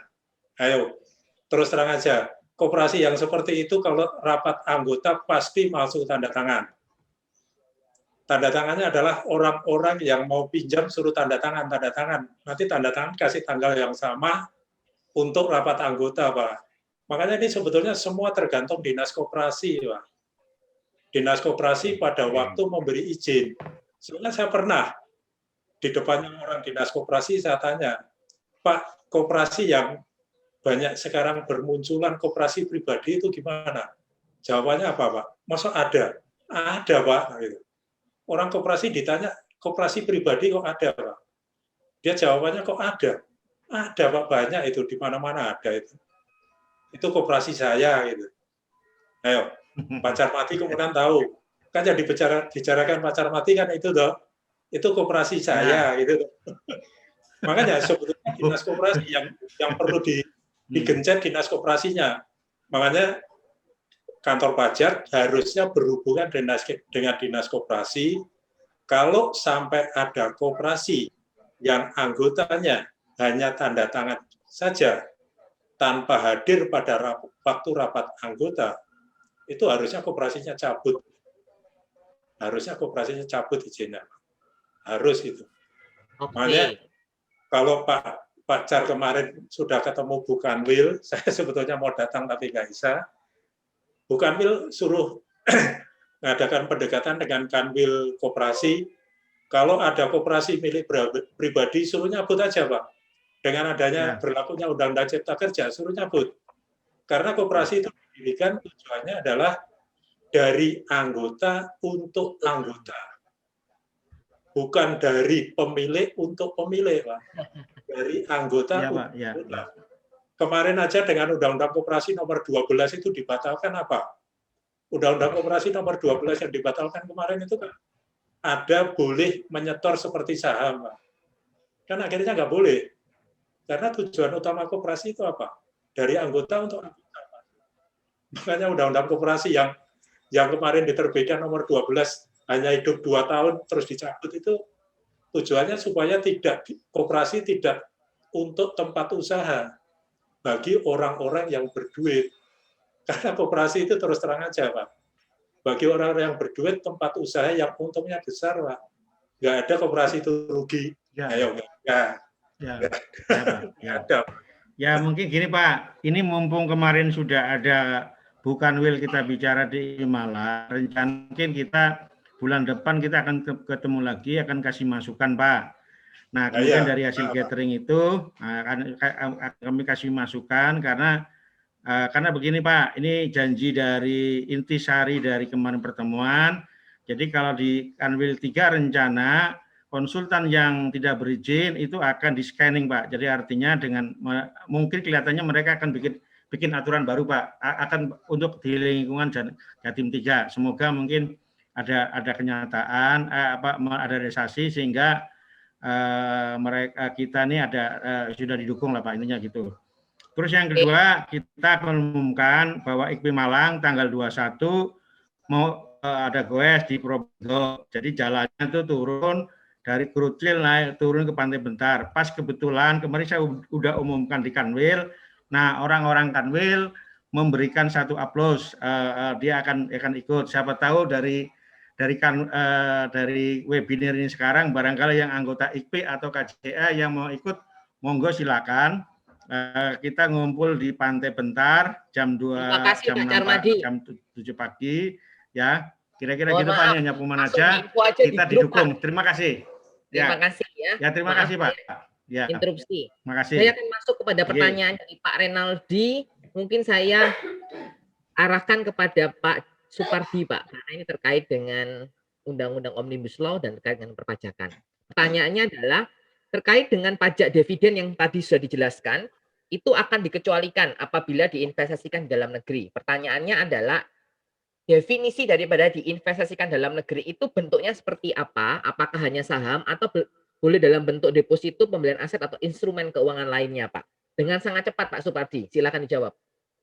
Saya rasa yang dimaksud diinvestasikan kan ditanam di Indonesia, Pak. Kalau dalam bentuk saham, kalau deposito ya kan nggak investasi, Pak, cuma tabungan biasa. Nanti kalau cuma didepositokan di Indonesia dalam waktu 30%-nya didepositokan di Indonesia lah enak. Orang umpamanya tadi saya dapat dividen terus tak depositokan, kan tidak menambah apa-apa terhadap negara itu. Makanya kemungkinan yang disebut dengan investasi di sini dalam bentuk penanaman modal untuk tujuan menambah kekayaan negara. Saya rasa begitu aja. Dan ini juga masih jadi asumsi dari deposito, ya. Kalau deposito orang itu dapat dividen, deposito sudah wajar, Pak. Nah, kalau hanya ini nanti uangnya tak depositokan, kan enak nanti, Pak. Sudah nggak bayar pajak, sudah dapat bunga lagi malah enak nanti. Ya, tapi Parti, apa bukan begini, Pak Parti? Yang dimaksud itu adalah bukan cash dividend, tapi share dividen atau stok dividen. Jadi direinvest lagi di perusahaan yang sama. Apa bukan begitu yang dimaksud? Karena kalau misalnya dividen kecil-kecilan saja akan mendirikan pabrik atau penanaman saham langsung ke perusahaan lain, kayaknya kan kecil kemungkinan ya. Jadi misalnya kita mendapatkan dividen tapi dalam bentuk stok dividen. Jadi diinvestkan lagi di dalam perusahaan yang sama. Seperti itu. Mungkin apa enggak seperti itu maksudnya? Makanya kalau sudah dibagi terus diambil didepositokan di luar kan berarti nggak investasi, Pak. Tapi kalau ditanamkan kembali di perusahaannya kan namanya investasi. Jadi uangnya diputar di perusahaannya sendiri sehingga nanti kalau diambil tidak dibayar pajaknya. Tapi kan ditanamkan kembali, diinvestasikan di perusahaannya kembali, Pak. Ya, makanya kan bisa untuk beli mesin, beli apa begitu loh. Nah, makanya kan berarti cuma keluar dari perusahaan, menambah modalnya, otomatis ya mengurangi saldo laba, timbul aktiva baru, mesin atau bangunan, berarti kan diinvestasikan di perusahaannya kembali, Pak. Ya, menurut saya seperti itu. Bisa dua-duanya ya, tapi tergantung dari aturan detailnya nanti. Karena menurut saya Pak Supardi juga menjawabnya pasti sesuai dengan asumsinya Pak Supardi gitu ya. Jadi menurut saya Pak Renaldi, ini jawaban dari Pak Sugeng Sutedjo bisa masuk.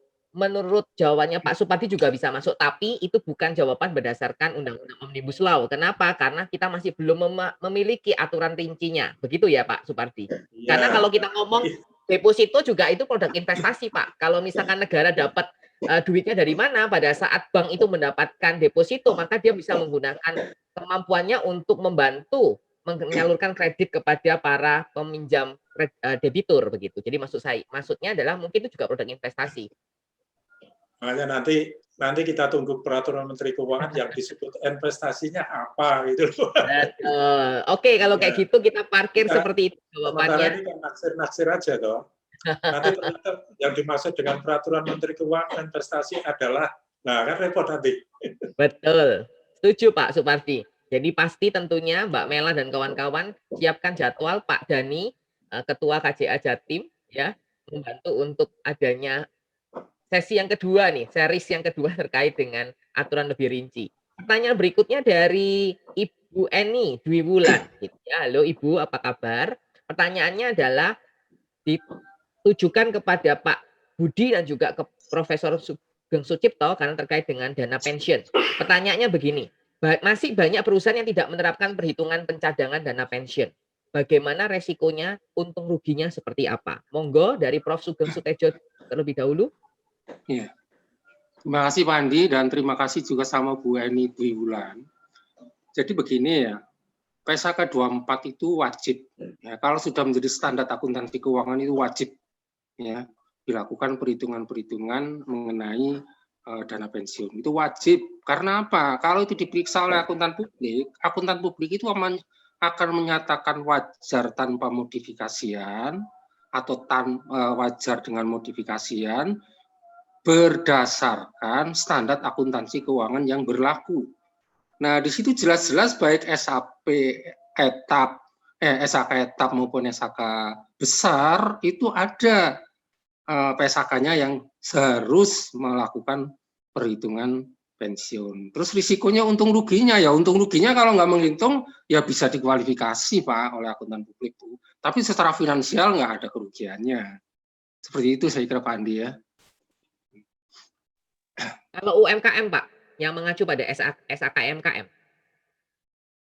Kayaknya kalau UMKM, saya pernah ikut menanggapi draftnya ya, kayaknya nggak ada ya untuk ini. Sepertinya nggak ada. Tergantung dari skala of the business ya, berarti ya Pak Sugeng. Ya, Oke, Pak Budi Ciptono mau nambahkan? Saya rasa cukup jawabannya ya. Oleh karena itu masuk kepada pertanyaan berikutnya, saya lanjut Pak Sugeng Sutedjo dari saya bingung ini Pak, Ibu atau Bapak Rudiana, mohon maaf. Pertanyaannya begini, apakah selisih yang terjadi akibat perbedaan pengakuan perhitungan imbalan kerja itu harus dikoreksi dan apakah laporan audit yang sudah dikeluarkan perlu restatement Pak? Pak Sugeng monggo dibantu. Begini, ya tadi saya sampaikan juga sudah disampaikan oleh Pak Budi. Ya, kalau misalnya terjadi perubahan-perubahan prediksi kewajiban manfaat karyawan di kemudian hari yang oleh karena perubahan-perubahan asumsi itu bisa banyak ya, bisa karena kenaikan gaji berubah. Makanya coba Bapak atau Ibu tadi itu Excel-nya itu dirubah-rubah. Misalnya kenaikan gaji 7%, rubahlah dengan 10%, misalnya begitu. Nanti akan berubah itu jumlahnya. Padahal pernah misalnya pada tahun 2018 dengan 7%. Kebijakan direksi yang baru, oh ini kenaikan 10%. Pasti akan merubah manfaat pensiun di kemudian hari. Ketika di present value kan pasti berubah. Nah, kalau terjadi perubahan seperti ini, maka berarti termasuk kriteria perubahan prediksi atau estimasi aktuaria. Itu masuk dalam OGI. Nah, begitu, Pak. Jadi, kemudian kalau karena terjadinya perubahan undang-undang ini, kemudian tadi dikatakan adalah overstate, itu cukup dibebankan pada tahun berjalan. Nah, kemudian begini, Pak. Yang saya contohkan tadi, koreksinya itu tidak menyangkut tahun-tahun lalu. Jadi tidak perlu restate. Begitu. Jadi hanya pada tahun berjalan. Gitu. Tapi memang begini, ya. Kan akan muncul kewajiban manfaat pensiun pada tahun berjalan akhir begitu. Nah, ini kalau di-compare dengan T-1 dengan asumsi yang berbeda, maka ini menjadi berbeda. Nah, itu perlu dijelaskan bahwa asumsi pada T-1 bla bla bla bla sehingga menghasilkan manfaat pensiun segitu, sehingga biaya manfaat pensiun ini misalnya 10 juta, misalnya kemudian setelah dihitung itu ternyata dengan manfaat pensiun yang baru misalnya menjadi 11 juta, maka menurut saya itu dikoreksikan saja pada tahun, bukan dikoreksikan ya, dikoreksikan pada tahun berjalan, artinya dengan jurnal yang saya sampaikan tadi, ya, koreksinya. Dan ini begini, Bapak, Bu, koreksi ini bisa terjadi setiap tahun. Karena apa? Ya, dalam tahun berjalan ada yang meninggal, ada yang meninggal karena sakit, ada yang meninggal karena kecelakaan, ada yang PHK, ada yang mengundurkan diri. Jadi sebenarnya setiap tahun itu selalu dilakukan estimasi manfaat pensiun, ya, seperti itu. Dan itu memang dikatakan juga di dalam SHK tidak perlu harus dilakukan perhitungan lewat aktuaria. Bisa dihitung sendiri. Nanti kalau 3 tahun, oh begini dikatakan di dalam SHK, kalau terjadi perubahan yang signifikan, itu maka harus dikoreksi. Tapi kalau tidak ada perubahan signifikan, maka tidak perlu dikoreksi. Asumsinya sekarang keluar masuk dalam tahun 2019 misalnya, atau tiap tahun begitu ya, keluar masuk, sehingga tiap tahun harus dilakukan estimasi aktuaria. Itu seperti itu, bisa dilakukan sendiri atau setiap tahun oleh aktuaris.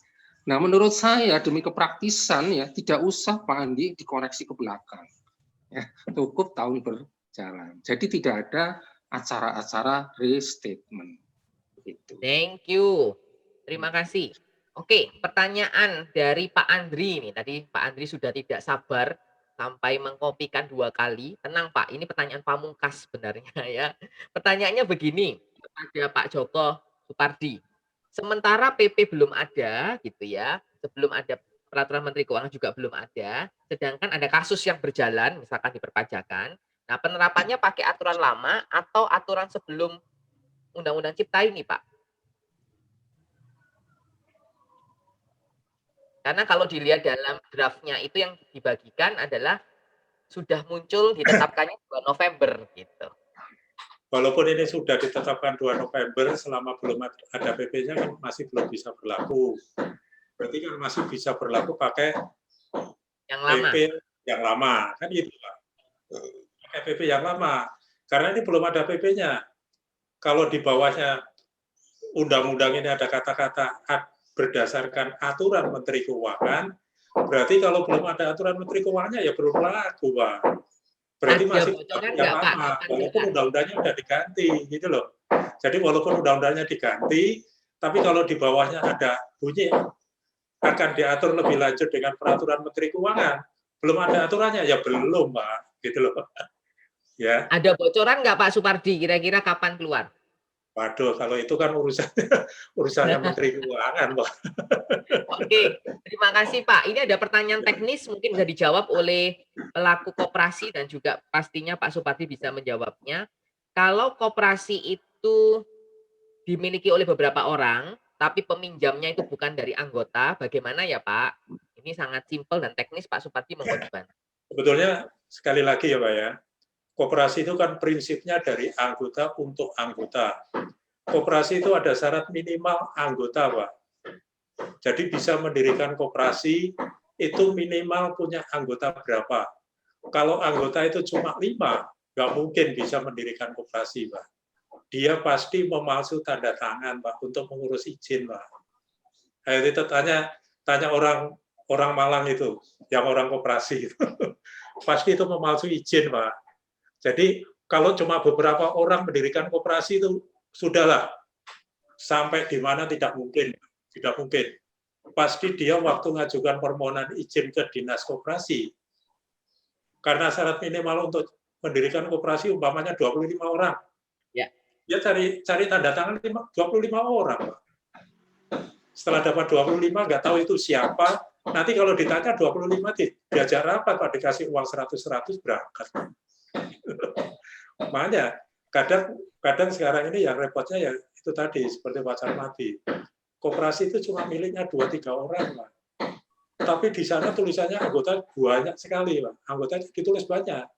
Nanti waktu rapat anggota datang, Pak, datang katanya, Pak, katanya ya.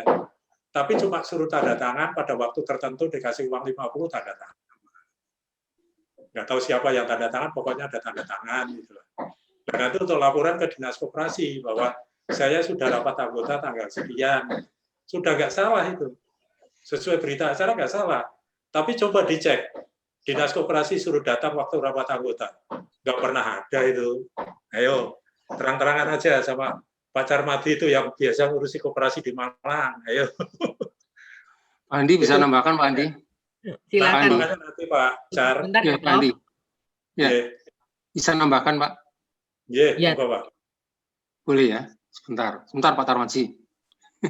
Begini ya, koperasi itu kan memang anggota untuk anggota seperti itu. Tapi bukan berarti koperasi itu tidak boleh melakukan transaksi dengan bukan anggota. Itu Pak. Jadi pengalaman saya begini, misalnya ya, itu ada koperasi. Koperasi bisa produsen atau manufacturing, bisa juga toko. Nah di situ Pak, ciri khas koperasi itu kalau menjual ke anggota, itu harganya berbeda kalau menjual ke bukan anggota. Jadi kalau menjual ke anggota itu 10.000 misalnya, maka ke bukan anggota itu 11.000. Terus tadi kalau misalnya simpan pinjam, ya kalau yang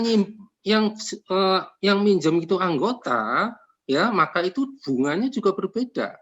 Kalau bukan anggota, bunganya lebih tinggi, seperti itu. Sehingga di dalam laporan laba rugi koperasi atau laporan SKU koperasi itu pendapatan ada dipecah dua, Pak. Pendapatan yang berasal dari anggota, artinya jual beli atau transaksi dengan anggota, dengan transaksi yang bukan anggota. Nah inilah justru Pak, kalau misalnya ya di dalam standar akuntansi koperasi dulu itu seperti itu, justru akan menunjukkan bahwa anggota ini komitmen apa enggak? Apa hanya anggota dalam daftar saja, tapi dia tidak menghidupi koperasi itu sendiri.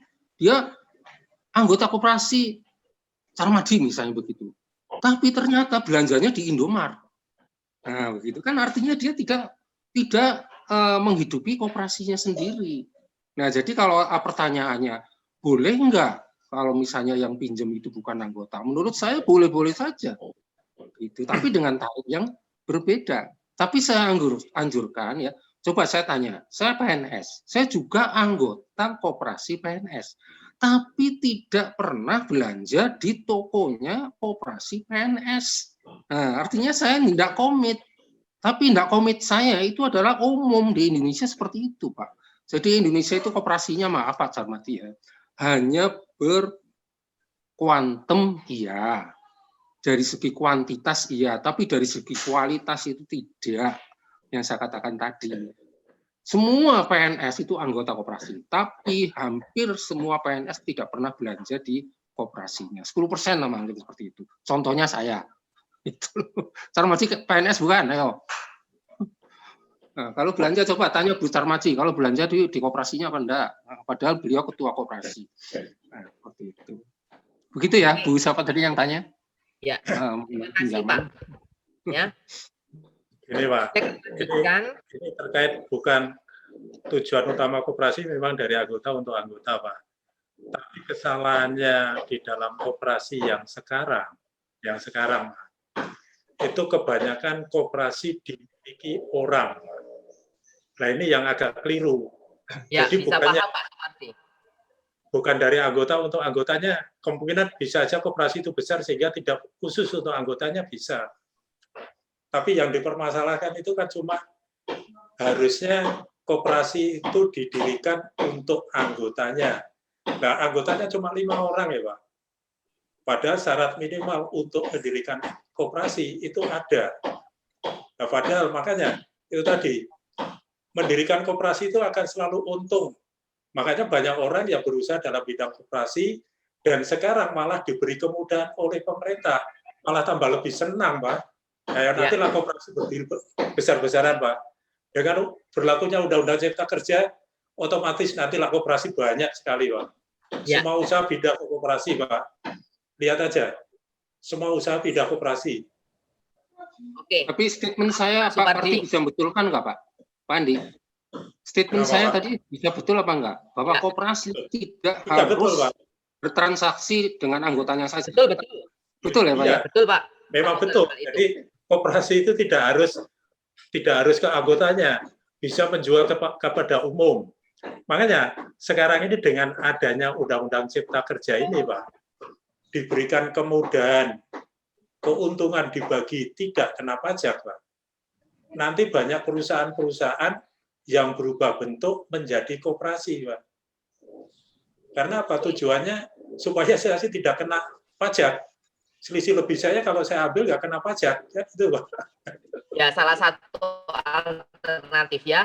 Oke, saya stop sampai di sini. Saya rasa apa yang disampaikan oleh Pak Supardi bisa diterima juga oleh peserta dan juga yang disampaikan oleh Pak Sugeng Teja adalah melihat dari sisi transaksi, dan saya selaku pengawas beberapa koperasi juga menyetujui Pak Sugeng bahwa tergantung dari ADART-nya biasanya. Kalau itu dari anggota untuk anggota, biasanya mereka kumpul membahas masalah ADART, bahkan ada satu koperasi yang saya bantu, dia memang tidak mau adanya simpan pinjam yang diberikan kepada siapapun. Jadi tergantung dari ADART-nya dan tidak membatasi kepada siapa kita bertransaksi. Terus sampai di sana saya beralih kepada pertanyaannya Pak Adi gitu ya. Pertanyaan Pak Adi terkait dengan auditor nih Pak. Pak Sugeng bisa membantu. Undang-Undang Cipta menggantikan Undang-Undang Nomor 23 tahun 2003 sehingga saat mengaudit tahun buku 31 Desember 2020 angka imbalan kerja akan tetap mengacu pada Undang-Undang 2003. Kemudian di tahun 2021 bila PP-nya belum terbit juga, ternyata terbit dahulu sebelum tanggal opini audit, Pak. Nah, apakah aktuaris dan perusahaan harus menyesuaikan atau menghitung ulang angka imbalan kerja per 31 Desember 2020? Bisa dibantu Prof. Sugeng? Begini Pak ya, perhitungan ulang aktuaris itu bisa kan sudah saya utarakan tadi, bisa karena perubahan-perubahan struktur karyawan, misalnya seperti itu ya, ada yang meninggal, ada yang PHK, ada yang mengundurkan diri, itu harus dihitung ulang. Termasuk dihitung ulang kalau memang aturannya berbeda. Sebenarnya Pak, perbedaan antara Undang-Undang Nomor 13 dengan Undang-Undang Cipta Karya tadi, itu hanya masalah lipatannya aja. Kalau misalnya dulu itu 32 kali, sekarang itu 25 kali, yaitu 19 kali ditanggung oleh perusahaan dan 6 kali oleh BPJS. Jadi memang kalau memang sudah diberlakukan ya dihitung ulang. Cuma perbedaannya tadi diterangkan juga oleh Pak Budi, itu dibebankan ke dalam rugi laba. Tapi kalau perubahan-perubahan itu karena asumsi-asumsi, karena perubahan-perubahan jumlah karyawan, itu maka dimasukkan di dalam OCI. Seperti itu. Jadi sekali lagi, kalau terjadi diberlakukannya undang-undang baru, ya harus diubah, Pak. Itu, seperti itu. Oke, terima Kalau kasih belum ada Pak. PP-nya gimana? Ya belum. Ya, terima kasih. Ada pertanyaan lain Bapak Ibu? Pertanyaan dari list grup chat yang sesuai dengan topik kita dan tema kita sudah di-deliver, sudah diberikan kepada seluruh pemateri. Apakah ada pertanyaan? Jika tidak ada, saya hitung 5 hitungan. Kalau jika tidak ada, kita akan akhiri Hitungan dari sama. loh, biar efektif Pak. Ya, 1, 2, 3. Hitung mundur Pak, hitung mundur 5, 4. Oh boleh 5 gitu ya. 4. Hitung maju Pak, hitung maju. Hitung maju. 2. 1. Jika tidak ada, maka pertanyaan dari saya termasuk meminta setiap pembicara, pemateri memberikan closing statement dengan adanya Undang-Undang Omnibus Law Cipta Kerja yang sudah disahkan, begitu. Dari perspektif akuntan, dari perspektif auditor dan juga perspektif konsultan pajak. Apakah ini menguntungkan bagi profesi kita, ataukah tidak, ataukah kurang, ataukah kita menguntungkan juga bagi pada rakyat Indonesia? Monggo, closing statement masing-masing 2 menit Pak sebelum kita akhiri. Mulai dari Pak Budi Ciptono, monggo Pak. Terima kasih Pak Andi. Memang pada dasarnya Undang-Undang Cipta Kerja di luar yang diperdebatkan, ini sebenarnya kita sangat-sangat diuntungkan ya, terutama di dalam untuk klaster perpajakan sendiri, yaitu sangat banyak WP yang mendapat kemudahan dan imbalan istilahnya gitu ya. Jadi setidaknya praktis ya kalau dari segi perpajakan, akuntansinya sebenarnya mengikuti karena apa ya, memang yang untuk saat ini akuntansi ini memang kita pandang pencatatan dari segi untuk SK 24-nya ya. Tapi di sisi lain sebenarnya ada juga termasuk pengakuan dividen dan sebagainya karena ada threshold-nya 30%, itu juga memberikan apa ya, nafas baru ya. Artinya ada seorang akuntan harus jeli. Karena kalau sudah ada kata threshold 30%, kalau cuma seperti yang diterangkan Pak Joko tadi, misalnya hanya 10% yang ditransfer, sebenarnya harus tercatat yang accrual basic-nya, hutangnya. Jadi harapan kita ya dengan semangat ya, mudah-mudahan kita tidak bicara masalah non teknisnya. Jadi mudah-mudahan ini yang penting, terutama kita juga Pak Andi dan semuanya, kita sebagai konsultan pajak menyambut dengan undang-undang itu istilahnya dengan positive thinking. Gitu aja, terima kasih. Kurang lebihnya mohon maaf. Saya mohon izin juga nanti ya. Pamit, terima kasih Mas Andi. Terima kasih. Monggo Prof Sugeng selaku auditor bagaimana? Begini ya, dengan diundangkannya Undang-Undang Cipta Kerja kembali menyadarkan kita sebagai warga negara, entah itu auditor, pengusaha, rakyat jelantah, atau guru, dosen, dan sebagainya, setiap undang-undang, kalau sudah di-announce, sudah ditandatangani oleh DPR, dan sudah terbit ditandatangani oleh Presiden, maka itu wajib setiap anggota warga negara itu tahu. Jadi kalau sampai ada sesuatu, waduh saya nggak tahu ada undang-undang, itu salah besar. Ya. Jadi undang-undang itu sudah harus diketahui oleh warga negara. Kedua, bagi auditor, tadi di dalam kesimpulan sudah saya sampaikan, oleh karena keahlian kita adalah di dalam accounting dan auditing, sehingga padahal aspek-aspek di dalam perusahaan itu atau di dalam entitas itu ada aspek hukum, aspek bisnis, aspek manajemen, aspek perpajakan, dan sebagainya. Menurut saya, safety first, ya, daripada kita dikomplain oleh spesialis yang disewa oleh manajemen, lebih baik kita menyewa tenaga ahli tersebut dan dimasukkan dalam fee profesional auditor. Sehingga kesimpulannya sebenarnya menguntungkan akuntan publik dari segi profesionalisme maupun bisnisnya. Seperti itu saya kira Pak Andi. Terima kasih. Matur nuwun Prof. Pak Supadi Joko Susilo. Terima kasih Pak Andi. Ini bagi konsultan ya, karena seperti Undang-Undang Cipta Kerja sudah disahkan 2 November, walaupun belum ada aturan pelaksanaannya, kita sebagai wajib pajak atau warga negara yang baik harusnya mematuhinya. Jadi tidak protes yang seperti kemarin, kesana kemari protes tidak supaya dibatalkan. Apa tujuannya? Sekarang andekan, umpamanya andekan aja Pak, andekan aja lah. ketuanya yang protes itu suruh jadi pengusaha gitu gimana? Nah, sekarang ketuanya yang protes-protes itu jadi pengusaha gitu aja gimana gitulah. Makanya kita laksanakan dulu jadinya seperti apa, karena di dalam Undang-Undang Cipta Kerja ini ternyata banyak klaster-klaster yang dirubah dan menjadi menguntungkan sebetulnya. Cuma kemarin itu yang disebarluaskan adalah yang tidak baik, padahal itu hoax semua. Jadi yang disebarluaskan sebetulnya nggak baik, cuma ya tadi seperti yang dulu 38 menjadi cuma 25 kan hanya pengurangan sedikit, tapi yang disebarluaskan hal yang tidak baik, sehingga buruh-buruh yang nggak tahu protes semua. Nah, makanya saya hanya berharap semoga dengan berlakunya Undang-Undang Cipta Kerja ini dapat menguntungkan bagi para konsultan, karena ternyata di dalam aturan mainnya, di dalam undang-undang perpajakannya, ada 3 undang-undang yang juga ikut dirubah, dan di situ akan memberi wawasan kepada wajib pajak untuk lebih mematuhi terhadap kebenaran isi SPT atau laporan yang disampaikan ke kantor pajak. Jadi kita sebagai konsultan wajib memberikan masukan atau memberikan edukasi kepada wajib pajak gimana cara membuat laporan yang baik, yang kemudian selama ini masih nipu-nipu, ya usahakan untuk membuat laporan yang lebih baik. Karena sekarang segala sesuatunya, walaupun dendanya besar, tingkat bunganya, saya rasa kalau tingkat bunganya nggak begitu besar lah. Apalagi sekarang hanya jangka waktunya maksimum 24 bulan. Andaikan kita salah 3 tahun, kita betulkan cuma 24 bulan dendanya. Kalau dulu kan 3 tahun, 3 tahun. Sekarang cuma 24 bulan.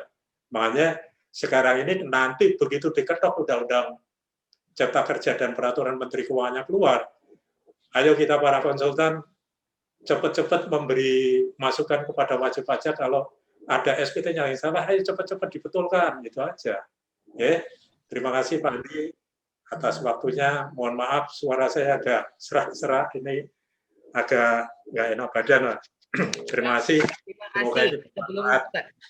Sebelum saya kembalikan kepada Mbak Mela MC, akhir kata daripada pemateri dan dari moderator mengucap syukur segala sesuatunya, apapun yang sudah ada di depan mata, mari kita pelajari bersama-sama sebagai wajib pajak maupun orang konsultan ataupun warga negara. Mari bersyukur akan keberadaan itu semua, dan percayalah apa yang dilakukan oleh para petinggi-petinggi pemerintah itu adalah hal yang baik untuk Indonesia, bukan satu persatu, tapi untuk negara Indonesia. Sebagai konsultan, sebagai profesi akuntan, sebagai profesi auditor, mari kita membantu negara ini untuk mendapatkan apa yang sebenarnya esensi yang dimau oleh undang-undangnya. Bersyukur untuk IAI, berterima kasih pada Pak Dhani beserta rekan-rekan manajemen IAI, Prof. Basuki juga yang mengizinkan adanya sesi hari ini, dan semoga akan ada sesi yang lain yang memberkati kita semua. Terima kasih. Saya minta maaf jika ada salah kata atau kekurangan. Saya kembalikan kepada Mbak Mela. Terima kasih. Baik, alhamdulillahirrahmanirrahim. Terima kasih Pak Andi yang telah memoderatori diskusi ini dengan luar biasa semangat, dan saya juga mengucapkan terima kasih pada peserta yang antusias ya memberikan pertanyaan-pertanyaan baik itu via chat maupun langsung begitu. Baik, karena sekarang juga sudah pukul 11.43 ya. Alhamdulillah telah berjalan dengan baik. Adapun informasi yang ingin kami sampaikan yaitu Bapak Ibu diharapkan untuk mengisi link kuesioner untuk free PPL hari ini, dan nanti sertifikat akan dikirim via email. Jadi silakan Bapak Ibu bisa mengklik link kuesioner yang ada pada fitur chat ataupun di grup WhatsApp peserta. Adapun kuesioner ini wajib diisi untuk agar sertifikat juga bisa keluar, dan Bapak Ibu juga bisa memberikan masukan ya bagi IAI Wilayah Jawa Timur untuk menyelenggarakan PPL berkualitas ke depannya. Baik, saya juga terima kasih saya ucapkan kepada seluruh narasumber, moderator yang sudah menyediakan waktunya di weekend ini untuk bisa sharing ya, berbagi, menebar manfaat. Semoga Bapak Ibu senantiasa diberikan kesehatan, yang sakit semoga segera sembuh ya, Pak Supadi Joko juga, Pak Sugeng Sutejo semoga sehat selalu, Pak Budi juga, sehingga kedepannya bisa menginspirasi kita semua. Baik, saya izin undur diri dari tim manajemen eksekutif IAB Jawa Timur, juga minta maaf jika ada yang kurang berkenan selama pendaftaran ataupun pelaksanaan Free PPL pada hari ini. Terima kasih Bapak Ibu, sampai ketemu di webinar-webinar selanjutnya. Wassalamualaikum warahmatullahi wabarakatuh. Terima kasih semuanya. Waalaikumsalam. Terima kasih, Pak. Wah, ini pesertanya sampai ditutup masih 200 ke atas ini. Tidak lupa Nah, juga ya. kami mengundang Bapak Ibu ya untuk ikut acara PPL selanjutnya yang akan mengundang beberapa profesi lainnya tetap untuk membahas Undang-Undang Cipta Kerja seperti profesi lawyer, kurator,